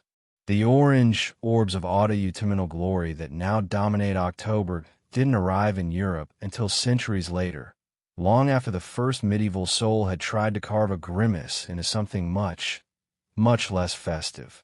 Enter the turnip, the beet, and on a particularly desperate year, a potato with attitude. Halloween decorations in medieval Europe were a masterclass in making do with what you had. And what you had was mostly root vegetables and a dream. Forget cheerful jack-o'-lanterns. Try hollowing out a turnip after a hard day in the fields with nothing but a blunt knife and a lot of resentment. The result was less festive lantern and more tiny vegetable crypt with unresolved trauma. When the fire burned low and a single flickering candle was jammed inside, these turnip lanterns projected shadows that could frighten small children, livestock, and even the neighbor's bravest goat. The envy was real, though they didn't know it yet. Medieval villagers poured their creative anxieties into these lumpy bugging canvases, muttering about how much easier it would be if only some mysterious massive orange fruit existed. The stories of spirits being repelled by a grotesque rout with a toothy grin probably started because someone somewhere desperately wanted their handiwork to be effective. After all, if you were a wandering ghost and you saw that thing in a window, you'd move along too. Sometimes the village would compete, unofficially of course, for the most terrifying lantern, the prize. Bragging rights, mild respect, and the hope that this year your house wouldn't be haunted by Aunt Mildred's vengeful spirit. Kids would line up their tiny misshapen turnip heads along the windowsill, each one more grotesque than the last. If one collapsed or burst into flames before midnight, it was taken as a very clear sign. Next year, more beet, less turnip. Of course, there were practical difficulties. Turnips are stubborn, dense, and rarely hollow out gracefully. The smell, once a candle started to cook the inside, was enough to drive away all but the most persistent ancestor. The beets added a touch of horror. Red waxy drips running down the sides like something from a vegetable-themed crime scene. If you were truly unfortunate, someone might carve a face into a rudder barger, which by morning looked like it was melting into existential despair. But necessity is the mother of invention, and medieval people were nothing if not inventive. The lanterns served their purpose, marking homes, guiding lost souls, and most importantly, giving everyone an excuse to mock each other's artistic attempts. Nice turnip, Thomas, someone would say, eyeing the lopsided creation on the neighbor's sill. Did it come that way? Or did you anger the spirit of agriculture again? Modern pumpkin envy might involve comparing carving skills or Instagram likes. But in the Middle Ages, it was about making the best of your meager produce and maybe scaring away more than just ghosts. When pumpkins finally arrived in Europe, People embraced them with the enthusiasm of someone who spent their whole life carving faces into bricks. So next time you struggle with your jack-o'-lantern, remember the medieval villagers hunched over their root vegetables, turning frustration and fear into something that for one night burned brighter than the darkness and definitely smelled weirder in their own lumpy, gnarly way. Those lanterns were proof. You don't need pumpkins to light up Halloween, just a stubborn spirit and a willingness to try. If you think Halloween is expensive now with bags of candy, elaborate costumes, and enough plastic skeletons to fill a castle, try celebrating in the Middle Ages, where every penny counted, and the cost of a bad Halloween could haunt your finances all year. Yes, medieval people worried about their wallets, too. And Halloween was less about fun-sized treats, and more about who could squeeze a little profit out of all that delicious fear. Start with the basics, candles. If you want to keep the spirits out, you needed plenty of light. Candle makers, those rare villagers with a steady supply of tallow and enough patience to smell like sheep fat all year, suddenly became the toast of the town. The price of even the saddest lump of wax crept up as the night approached. Forget a pumpkin spice latte. In the Middle Ages, the real luxury was a beeswax candle that didn't make your house smell like burnt mutton. The next big winners, bakers.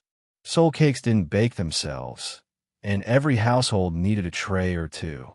Even if you usually scrimp on flour, sugar, and spices, this was the one night you couldn't skimp without risking supernatural revenge. Bakers raised prices, then invented soul cake specials that were definitely just yesterday's bread with a new name. If you were too busy or too lazy to bake your own, you'd pay handsomely to avoid having your ancestors haunt your dreams or your neighbor's children prank your house. And then there's the local priest. No one knows how to monetize fear quite like someone with a direct line to the afterlife. Special prayers for the dead. That'll be a small donation. A blessing for your house to keep out restless souls. Pay up an extra long midnight mass to make sure the saints remember your name. Better drop a few coins in the poor box, which suspiciously always ends up funding new vestments. Priests knew that a scared villager is a generous one, especially when sleep and salvation are both on the line. Let's not forget the wise woman or the resident charm seller. These entrepreneurial spirits were ready with bundles of dried herbs, protective amulets, and guaranteed anti-ghost powders, which looked suspiciously like dirt and maybe a bit of chicken feather. For the low price of a loaf of bread or a hunk of cheese, she'd hand you a rowan branch and tell you exactly where to hang it for maximum protection. Most people didn't believe in her magic until their neighbor's lantern went out and a mysterious draft swept through the house. Even the kids got in on the action. Soul cake singers might pocket a few extra treats, or if they were clever, run a prank-based extortion racket. Nice firewood pile you got there. Would be a shame if someone rearranged it. In the hustle and bustle, some of the best profits were made by those who traded in information, secrets, or just the promise of not telling the priest that your lantern was actually made from a beet. Of course, at the end of the night, most villagers were left counting their losses. Extra candles burned away, flour bins scraped empty, and more than a few coins lighter from all those necessary bribes and baked goods. But if you'd avoided a haunting, a prank, or the dreaded curse of bad luck all winter, it was worth every penny. So as you sit by the fire, wallet a little thinner, but spirit intact, you can take comfort in knowing that in medieval times, just like today, Halloween was a business. The only difference, you never quite knew if your payment would please the spirits or just your neighbor's pockets. Medieval villagers didn't just worry about ghosts haunting their homes. Sometimes it seemed like the animals had joined the supernatural parade. If your Halloween plans involved a quiet evening with your cow, think again. In a world where superstition ruled, every unexplained moo, cluck, or sideways glance from a goat was a potential omen, and nothing made Halloween quite as memorable as the year the chickens started acting weird. The signs were everywhere. A sheep refusing to leave the barn. Must be hiding from a ghost. Cows bellowing at midnight. Obviously, Someone forgot to bake enough soul cakes. If a chicken laid an egg with a funny shape, you'd hear whispers about witches, curses, or maybe just bad feed. But why tempt fate with logic? Even the family dog got extra attention. If it barked at the corner where the shadows gathered, no one questioned its instincts. After all, animals were believed to see what people couldn't. Spirits, demons are great. Grandpa Reginald coming back to check if anyone ever fixed that broken fence. Halloween was peak season for livestock drama. People kept a sharp eye out for anything unusual. A goat with cold feet. Better sprinkle some holy water. The cat staring at a wall for hours, clearly communing with the afterlife. Or possibly just plotting something as cats do. If your horse refused to step past a certain tree, everyone made a note not to go near it, at least not until spring. It wasn't just idle gossip. There were rituals for haunted animals. The local wise woman might be called in waving a bundle of herbs and muttering prayers in half-remembered Latin just to make sure the barn was ghost-free. Some families left a soul cake in the stables just in case. Others hung rowan branches or iron nails above the stalls, while the particularly anxious tried to bribe the cows with an extra mash of oats. You never knew which would please the spirits, but nobody wanted to risk sour milk for the rest of the winter. Poultry had its own share of mysteries. Chickens who stopped laying eggs, ducks who quacked at nothing, or geese who marched in circles were considered especially suspect. There are stories always told after a few Alash of the infamous Halloween, when every hen in the village roosted on the priest's roof, refusing to come down until sunrise. Was it a mass haunting, a sign from above, or just a flock with a sense of humor? No one dare investigate. Better to blame the supernatural than admit your animals just enjoyed a good prank. Sometimes livestock became scapegoats for human mistakes. If your harvest failed or the cheese curdled, it was easier to point at a possessed goat than admit you left the barn door open. And when the night grew quiet and the wind howled, every twitchy animal became another excuse to gather close, swap stories, and reassure each other that yes, it was probably just spirits and not, say, bad hygiene or poor animal husbandry. By the end of Halloween, the animals were exhausted. The people were exhausted, and the village had a dozen new stories to add to its collection of supernatural lore. Whether or not your livestock was actually haunted didn't matter. What mattered was the feeling that for one magical night, anything was possible. Even a rooster who crowed at midnight just to remind everyone he was the most dramatic creature in the barn. And as you drift to sleep, listening to the last nervous bleat or cluck, you know one thing for sure. In the Middle Ages, every creature, 2 legs, 4 legs, or feathered, had a part to play in Halloween's peculiar pageant of fear and fun. After the chaos of medieval Halloween, ghost-proofing your veil, keeping your livestock from being possessed, and counting every candle stub twice, the village wakes up to the dawn of All Saints' Day. If you thought Halloween was the hard part, welcome to the medieval version of a hangover. Sore feet, empty cupboards, and a strange sense that someone rearranged your firewood while you weren't looking. The morning is slow. No one wants to get out of bed, not even the chickens. You're stiff from sleeping in a circle with your entire family, arms numb from clutching the broom for protection. The fire is nearly out. The room smells like old tallow and half-burned turnip, and the dog is still eyeing the doorway with suspicion.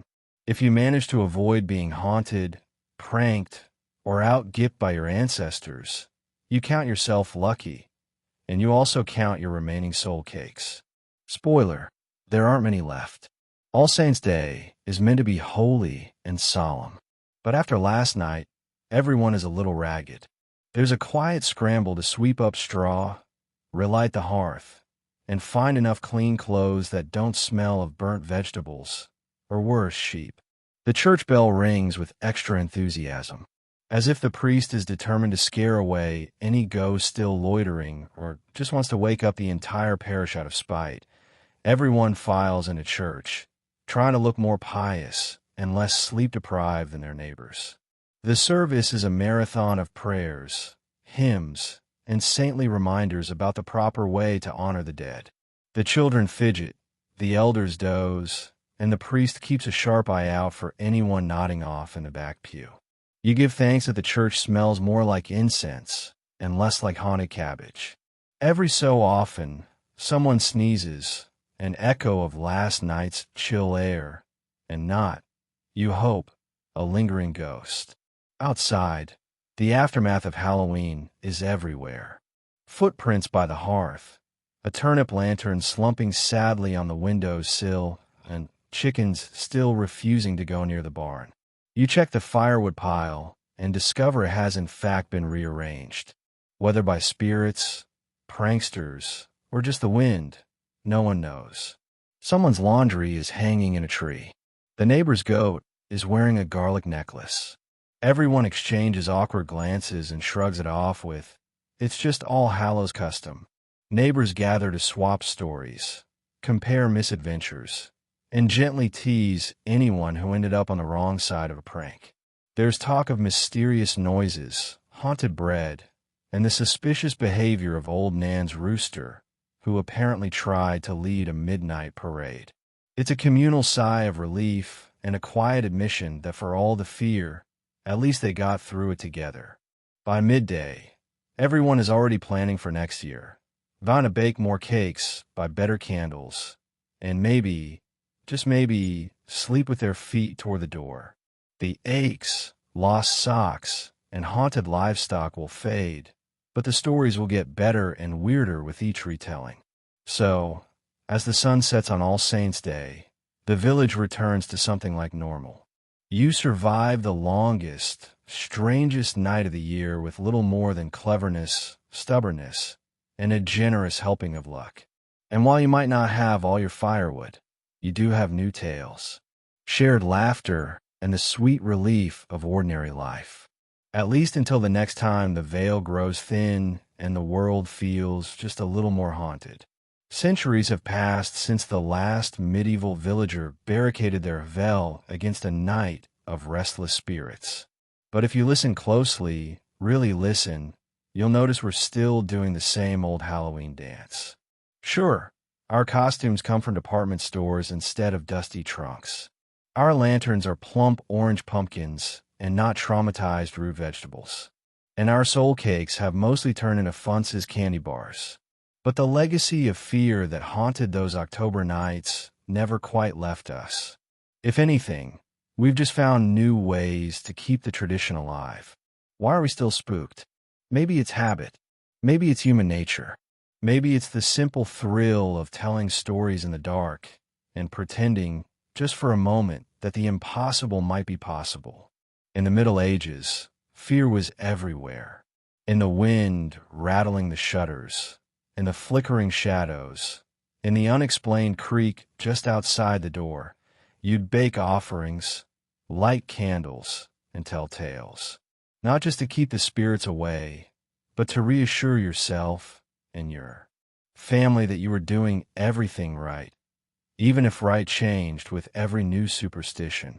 Even now, Halloween is a night when we let fear out to play. We decorate our porches with skeletons, fill our homes with fake cobwebs, and carve faces that grin or grimace into the darkness.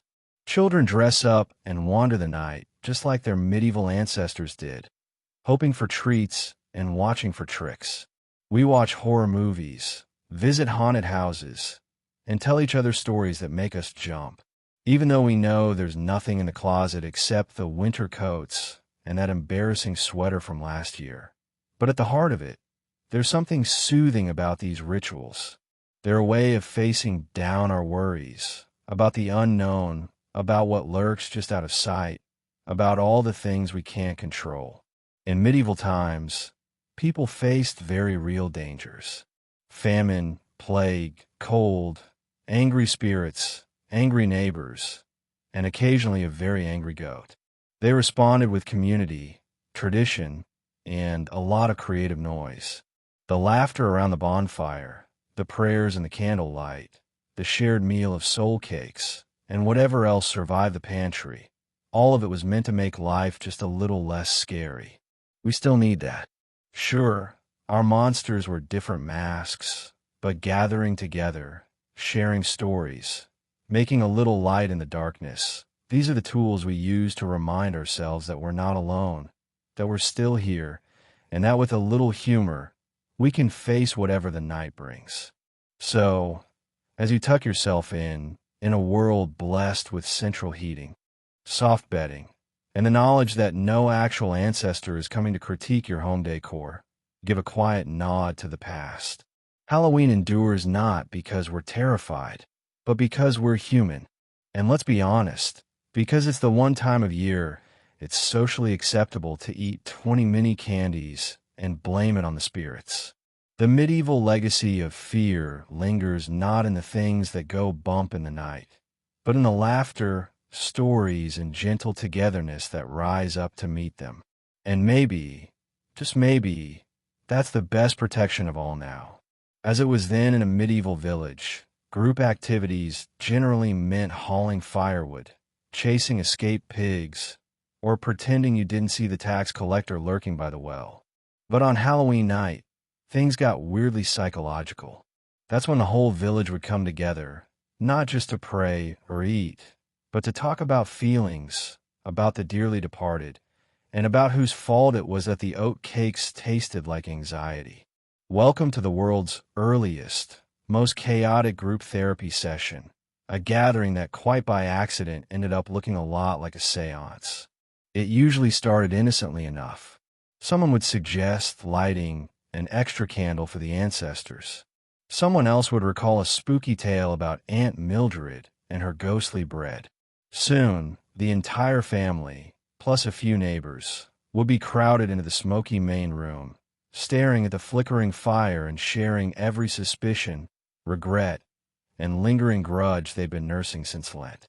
Medieval villagers didn't have therapists, but they did have opinions. The conversation quickly turned into a confessional. Who forgot to leave out soul cakes? Who never visits grandma's grave? Who secretly blames old Nan for last year's crop failure? There was a lot of nervous laughter, a lot of side-eye, and an unspoken agreement that any tears would be blamed on the smoke, not on feelings. Somewhere along the line, someone would get the idea to actually reach out to the ancestors. After all, if the veil was thin and the spirits were close, why not ask them a few questions? Was Great Uncle Wolfick really hiding coins in the garden? Did anyone actually enjoy last year's turnip soup? And most importantly, which family member kept moving the firewood? The attempt at spiritual contact was never subtle. It mostly involved a lot of chanting, some off-key singing, and a brave soul closing their eyes and dramatically announcing, "I feel a presence." Sometimes a candle would flicker or a draft would rattle the door, and everyone would gasp, sure that Aunt Mildred was finally going to comment on the curtains. More often, it was just the cat knocking over a mug or a child sneaking another soul cake. Children watched wide-eyed, both thrilled and terrified that someone's ghost might actually show up. Parents tried to keep things light, but you could see the tension on every face. Nobody wanted to be the one who forgot an offering or who accidentally invited the wrong spirit to dinner. If the fire sputtered or the door creaked, everyone paused, eyes wide, hearts pounding, and instantly agreed it was time for another story or another round of bread. By the end of the night, the only thing truly summoned was a long list of family grievances and half a dozen new ghost stories. Still, the village left the gathering feeling oddly lighter.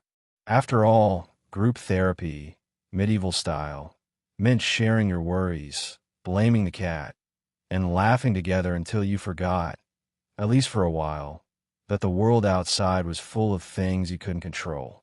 And if the ancestors heard any of it, well, hopefully they were amused, too. Maybe they even whispered a secret or two, just to keep things interesting next year. In the end, nothing brought a village together like a night spent talking to the dead, confessing to the living, and blaming the cat for everything else. The original seance may have been an accident, but the sense of community, awkward, noisy, and slightly superstitious, was the best kind of magic. If you've ever wondered why medieval villagers saw so many ghosts, monsters, and mildly aggressive vegetables on Halloween, the answer might be lurking in their bread box. In the world before preservatives, refrigeration, and best-by dates, bread didn't just get stale, it got weird. Enter ergot, the infamous fungus that turned ordinary rye into an unintentional party favor, giving a whole new meaning to bread of life. Ergot poisoning, sometimes called Saint Anani's fire, was a real risk, especially in cool, damp climates where rye was a staple. This fungus did more than make bread taste off. It contained alkaloids that could trigger muscle spasms, burning sensations, and most memorably, vivid hallucinations. So, when the villagers gathered for Halloween, not only were they dodging spirits, they were also fending off the after effects of the lunch they'd just eaten. Picture the scene. You're sitting by the hearth, shadows dancing on the walls, and suddenly your neighbor claims to see a ghostly procession heading toward the churchyard. The wise woman insists it's a sign from the ancestors. The priest reads it as a warning to repent. The children are convinced the cat has started speaking Latin. You just wonder if that second slice of rye was a mistake. It wasn't all horror, of course. Sometimes the bread-induced visions were entertaining. Medieval diaries, the few that exist and survive being used as kindling, describe villagers seeing glowing lights, dancing skeletons, or the local tax collector sprouting horns and tail for a few hours or sometimes days. The world seemed charged with magic, and even the most skeptical peasant might catch a glimpse of something odd. If you felt brave, you chalked it up to the thinning of the veil. If not, you swore off rye for a week and started eyeing the turnip supply. The effects of moldy bread turned ordinary moments into tales that lasted generations. A barn owl flying through the mist. That's not just a bird. It's a harbinger of fate glowing a bit more than usual tonight. Strange noises from the root cellar. Definitely goblins, or possibly the potatoes, staging a revolt if you tripped over the cat and landed in the ashes. It was easier to blame the bread and the spirits than your own clumsiness of. Of course, not everyone believed in the supernatural explanation. There was always that one neighbor, call him Medieval Mike, who insisted, "It's just bad grain, Agnes." But nobody liked to kill joy, especially when your cousin was halfway through describing the dancing goats in the yard. So people learned to accept that on Halloween, reality itself was negotiable, and a little bit of mold could turn any evening into a legendary tale. If someone did get a little too wild, the wise woman would suggest remedies, cold water, prayers, and avoiding rye for a while. Sometimes a family would cleanse the house by throwing out all the suspicious bread, a ritual both spiritual and sanitary. And by morning, most folks agreed that whatever happened in the night was better left as a mystery, one to be retold around the fire next year. So, if you ever feel bad about your own midnight snacks, remember the medieval villagers and their moldy rye. Their haunted nights were often fueled as much by fungi as by fear. And as the candlelight flickered and the shadows danced, every hallucination, vision, and bread-fueled ghost story made Halloween just a little more magical and a lot more memorable. In every medieval village, there's always one figure who can be counted on to liven up the Halloween festivities. The village drunk. Some say he's just very enthusiastic about local Alish. Others whisper that he has a special arrangement with the tavern keeper. Either way, on Halloween night, he's guaranteed to be at the center of the action, sometimes literally, sometimes sprawled in the road. The night always begins with good intentions. The villagers gather in the square, torches blazing, soul cakes in hand, ready to honor the ancestors and scare off whatever spirits might be lurking in the mist. But as midnight approaches and the bonfire roars higher, it's only a matter of time before the village drunk, lantern in hand, volunteers to lead the annual midnight procession. No one's quite sure what the procession is meant to accomplish. Maybe to guide the souls, maybe to confuse the ghosts, or maybe just to give everyone an excuse to parade around in their worst costumes. The procession is a sight to behold. Children wrapped in blankets, adults shuffling in mismatched shoes, the wise woman muttering prayers, and a handful of pranksters carrying the last surviving turnip lanterns. And at the front always is the village drunk, staggering but determined, shouting half-remembered chants, and swinging his lantern with the confidence of someone who has absolutely no idea where he's going. This is where the legend begins. One year, no one agrees which the village drunk led the procession off the main path and into the fields, promising a shortcut to the churchyard. Instead, he wandered into Farmer Cuthbutt's pasture, tripped over a suspiciously fluffy obstacle, and set off a chain reaction that no one would soon forget. Out of the darkness came a sheep, eyes shining in the lantern light, moving with the slow, deliberate steps of an animal who knew it was about to become famous. The sheep didn't just walk. According to some, it floated. Others swore it let out a ghostly bar that echoed through the mist like a warning from the underworld. In the confusion, the villagers, already nervous from too many ghost stories and not enough sleep, panicked. Someone screamed. Someone else dropped the soul cakes, and the village, drunk, certain he'd summoned a spirit, fled straight into the duck pond. By morning, the story had grown tenfold. The phantom sheep was now the spirit of a wronged ancestor, or perhaps a cursed animal doomed to wander until someone fixed the church roof. Children dared each other to visit the haunted pasture. The wise woman suggested leaving an offering of oats and maybe a little ale to keep the sheep's spirit calm, and the village drunk, now a local celebrity, claimed he'd saved the whole village from a spectral stampede. The legend stuck. Every Halloween, since the midnight procession pauses at the edge of Cuthbutt's field, just in case the phantom sheep decides to return. A lantern is swung 3 times. A soul cake is left on the fence post, and everyone tries very hard not to trip over anything woolly. The sheep, for its part, seems content to munch grass and enjoy its notoriety. So, if you ever find yourself in a medieval village on Halloween night, and you hear a mysterious bar drifting through the fog, don't be alarmed. It's probably just the legend getting bigger and a sheep enjoying its annual moment of supernatural fame. In a world filled with real terrors, sometimes the scariest thing of all is a tipsy neighbor and an imaginative flock. Staying safe on Halloween meant following a confusing set of local rules. Never whistle after dark. Don't look a black dog in the eyes. And for heaven's sake, never accept a stew invitation from anyone who rhymes. Break a rule, and you'd be the next cautionary tale recited by the fire, complete with interpretive dance by your least favorite cousin. If you think modern Halloween comes with a lot of rules, don't eat unwrapped candy. Stick to sidewalks. Avoid clowns. You haven't seen anything yet. For medieval villagers, surviving All Hallows Eve meant memorizing a tangled web of rules, customs, and just-in-case rituals. Forget to follow even one, and according to local law, you be haunted by everything from ghosts to gossip for the rest of the year. Rule number 1, never whistle after dark. Whistling, it was said, called the spirits straight to your door. The only thing worse, singing the wrong song, especially anything with lyrics about the harvest going badly.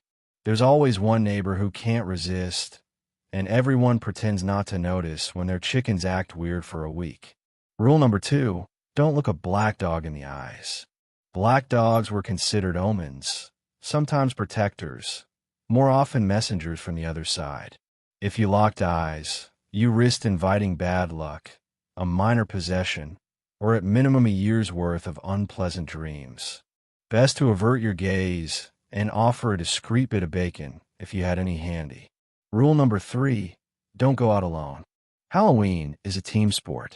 Groups are safer. Ghosts prefer solitary targets. Or so the stories go. Children huddled together, clutching scraps of bread, muttering nervous prayers, and occasionally comparing which ancestor they most wanted to avoid. Adults moved in tight clusters, trading jokes to keep their courage up and keeping a careful eye on that one cousin who always tries to sneak off for mischief. Rule number 4. Never accept a stew invitation from someone who rhymes. This one's oddly specific, but it's based on the story of a wandering peddler who lured villagers with clever verse and left them lost in the woods for hours. Anyone who speaks in rhyme tonight is immediately suspect and probably just angling for extra soul cakes. Rule number 5. Mind your thresholds. Doorways are the spiritual bottleneck. Sweep them clean. Sprinkle salt, and never ever step into your own house left foot first on Halloween. It's bad luck, and at least 2 grandmothers will remind you loudly if you forget. Bonus points if you hang a rowan branch or old iron key above the door. Rule number 6. Do not under any circumstances sleep facing away from the door. It's said that spirits prefer the element of surprise, and no one wants to wake up with a cold draft and the feeling that someone or something is watching. The safest position, sleeping in a circle, all eyes out. Feet in like a mildly paranoid daisy. The list goes on. Don't spill the salt. Don't lend out your broom. Never say, "I'm not scared" out loud. Don't joke about the wise woman's cat. For every new tale, a new rule appears, usually created on the spot to explain last year's disaster or to avoid repeating it. The result is a night of nervous choreography. Every villager dances to a rhythm of superstition, dodging bad luck, overcompensating with charms, and giving each other a healthy amount of side-eye. By sunrise, you're exhausted, rulebook shredded, and still not entirely sure if you did everything right. But that's medieval Halloween for you. A delicate balance of fear, ritual, and communal wisdom passed down in stories, warnings, and a surprisingly high number of rules about soup. You follow them just in case because survival isn't guaranteed. But at least you'll have something new to talk about next year. For most of the year, writing a will is something best left for old age. A bad fever, or that moment you realize your neighbor has been eyeing your best goat a little too hungrily. But as Halloween approached in the Middle Ages, even the healthiest villagers started thinking about afterlife insurance, just in case the spirits weren't in a forgiving mood. If you thought modern life insurance ads were ominous, try living in a world where you never know when you'll need it could mean tonight. The days before All Hallows Eve saw a sudden surge in legal activity. The village scribe, usually occupied with translating tax records or penning awkward love notes, became the busiest person in town. Families lined up outside his door, clutching bundles of onions, eggs, and the occasional wriggling chicken as payment for a few lines of official-sounding parchment. The scene was less dignified than you'd imagine. Someone always tried to dictate their will, while the scribe's ink froze, or the neighbor's goat chewed on last year's paperwork. Most wills were refreshingly practical. To my son, the good shovel and the less good boots. To my daughter, the family spoon and the patchwork quilt. To the priest, 1 egg payable if I do not rise from my grave. The instructions for burial were particularly detailed around Halloween. Bury me facing east with garlic in each pocket and a candle in my left hand, just to be safe. The village wise woman was often consulted to add final line, something cryptic like, "Let no ill wind find me, nor bad stew trouble my rest." Some families took things even further, burying small valuables in the garden with a map left for the worthy, a medieval version of a treasure hunt, assuming the map didn't end up as kindling. There were also those who believed the dead could come back for unfinished business, so debts were hastily paid, fences mended, and apologies offered for that unfortunate cheese incident last Lent, all in the hope that if the worst happened, the ancestors would pass by with a nod instead of a haunting. Wills weren't just about property. They were a last hopeful attempt at controlling chaos, a way to say, "I'm prepared, spirits, so maybe bother someone else." It gave peace of mind, even if the instructions ranged from the sensible, "Do not sell my hat," to the miller, to the eccentric, Release 3 frogs at dawn in my memory, but only if the moon is full. For a single night, everyone took the future seriously, even those who'd spent the rest of the year ignoring advice and tempting fate with reckless abandon. The village priest naturally encouraged this behavior. A well-prepared will meant fewer arguments at the graveyard and more donations for prayers and candles. The poor scribe won her sorrow from all the extra dictation, and for a few blessed days, even the local lawyer's jokes got a polite chuckle. By the time Halloween arrived, every responsible villager had their affairs in order, or at least enough written down to keep the family goat out of probate court, if nothing else. It was a chance to gather the family, share stories, and remind each other that life is unpredictable, but you might as well meet it with a good plan, a sound will, and a little extra garlic. Because in the Middle Ages, the best afterlife insurance was a well-written will and a healthy respect for whatever might be lurking just beyond the candlelight. So tonight, as you nestle under your warm covers with your thermostat set to not frostbite, take a moment to think of those medieval souls who stare down Halloween with nothing but a drafty hut, a half-burnt candle, and a suspicious turnip carved with more hope than skill. They didn't have pumpkin spice, binge-worthy horror movies, or even reliable socks. But somehow they survived. Year after chilly, terrifying year. Remember, their nights were filled with real mysteries. Footsteps on the thatch, flickers in the mist, ancient superstitions whispered over firelight, and the knowledge that sometimes the scariest thing in the dark wasn't a ghost, but your own hungry stomach. They layered on rags, huddled together, and prayed that the souls of the dead, and maybe that angry neighbor they forgot to appease, would pass them by just one more time. But here's the thing, even when the cold crept in and the shadows grew too long, people didn't give up. They baked, joked, chanted, and invented the first ever do not disturb sign written in Latin and pinned to their doors with old bits of sausage. They faced the night together, trusting that the sun would rise, and that next year someone else could be the ghost. So, as you drift off to sleep in a world with indoor plumbing, bug-free sheets, and not a single haunted sheep in sight, maybe whisper a thank you to the stubborn, clever, and occasionally superstitious ancestors who made it through All Hallows Eve, so you could enjoy yours with nothing scarier than a neighbor's inflatable witch. History may be messy, gross, and full of turnip-related trauma, but it's also a story of resilience. Sleep well, knowing that whatever the night brings, you're a little safer, a little warmer, and definitely less likely to be haunted by a cabbage. Good night and happy dreaming.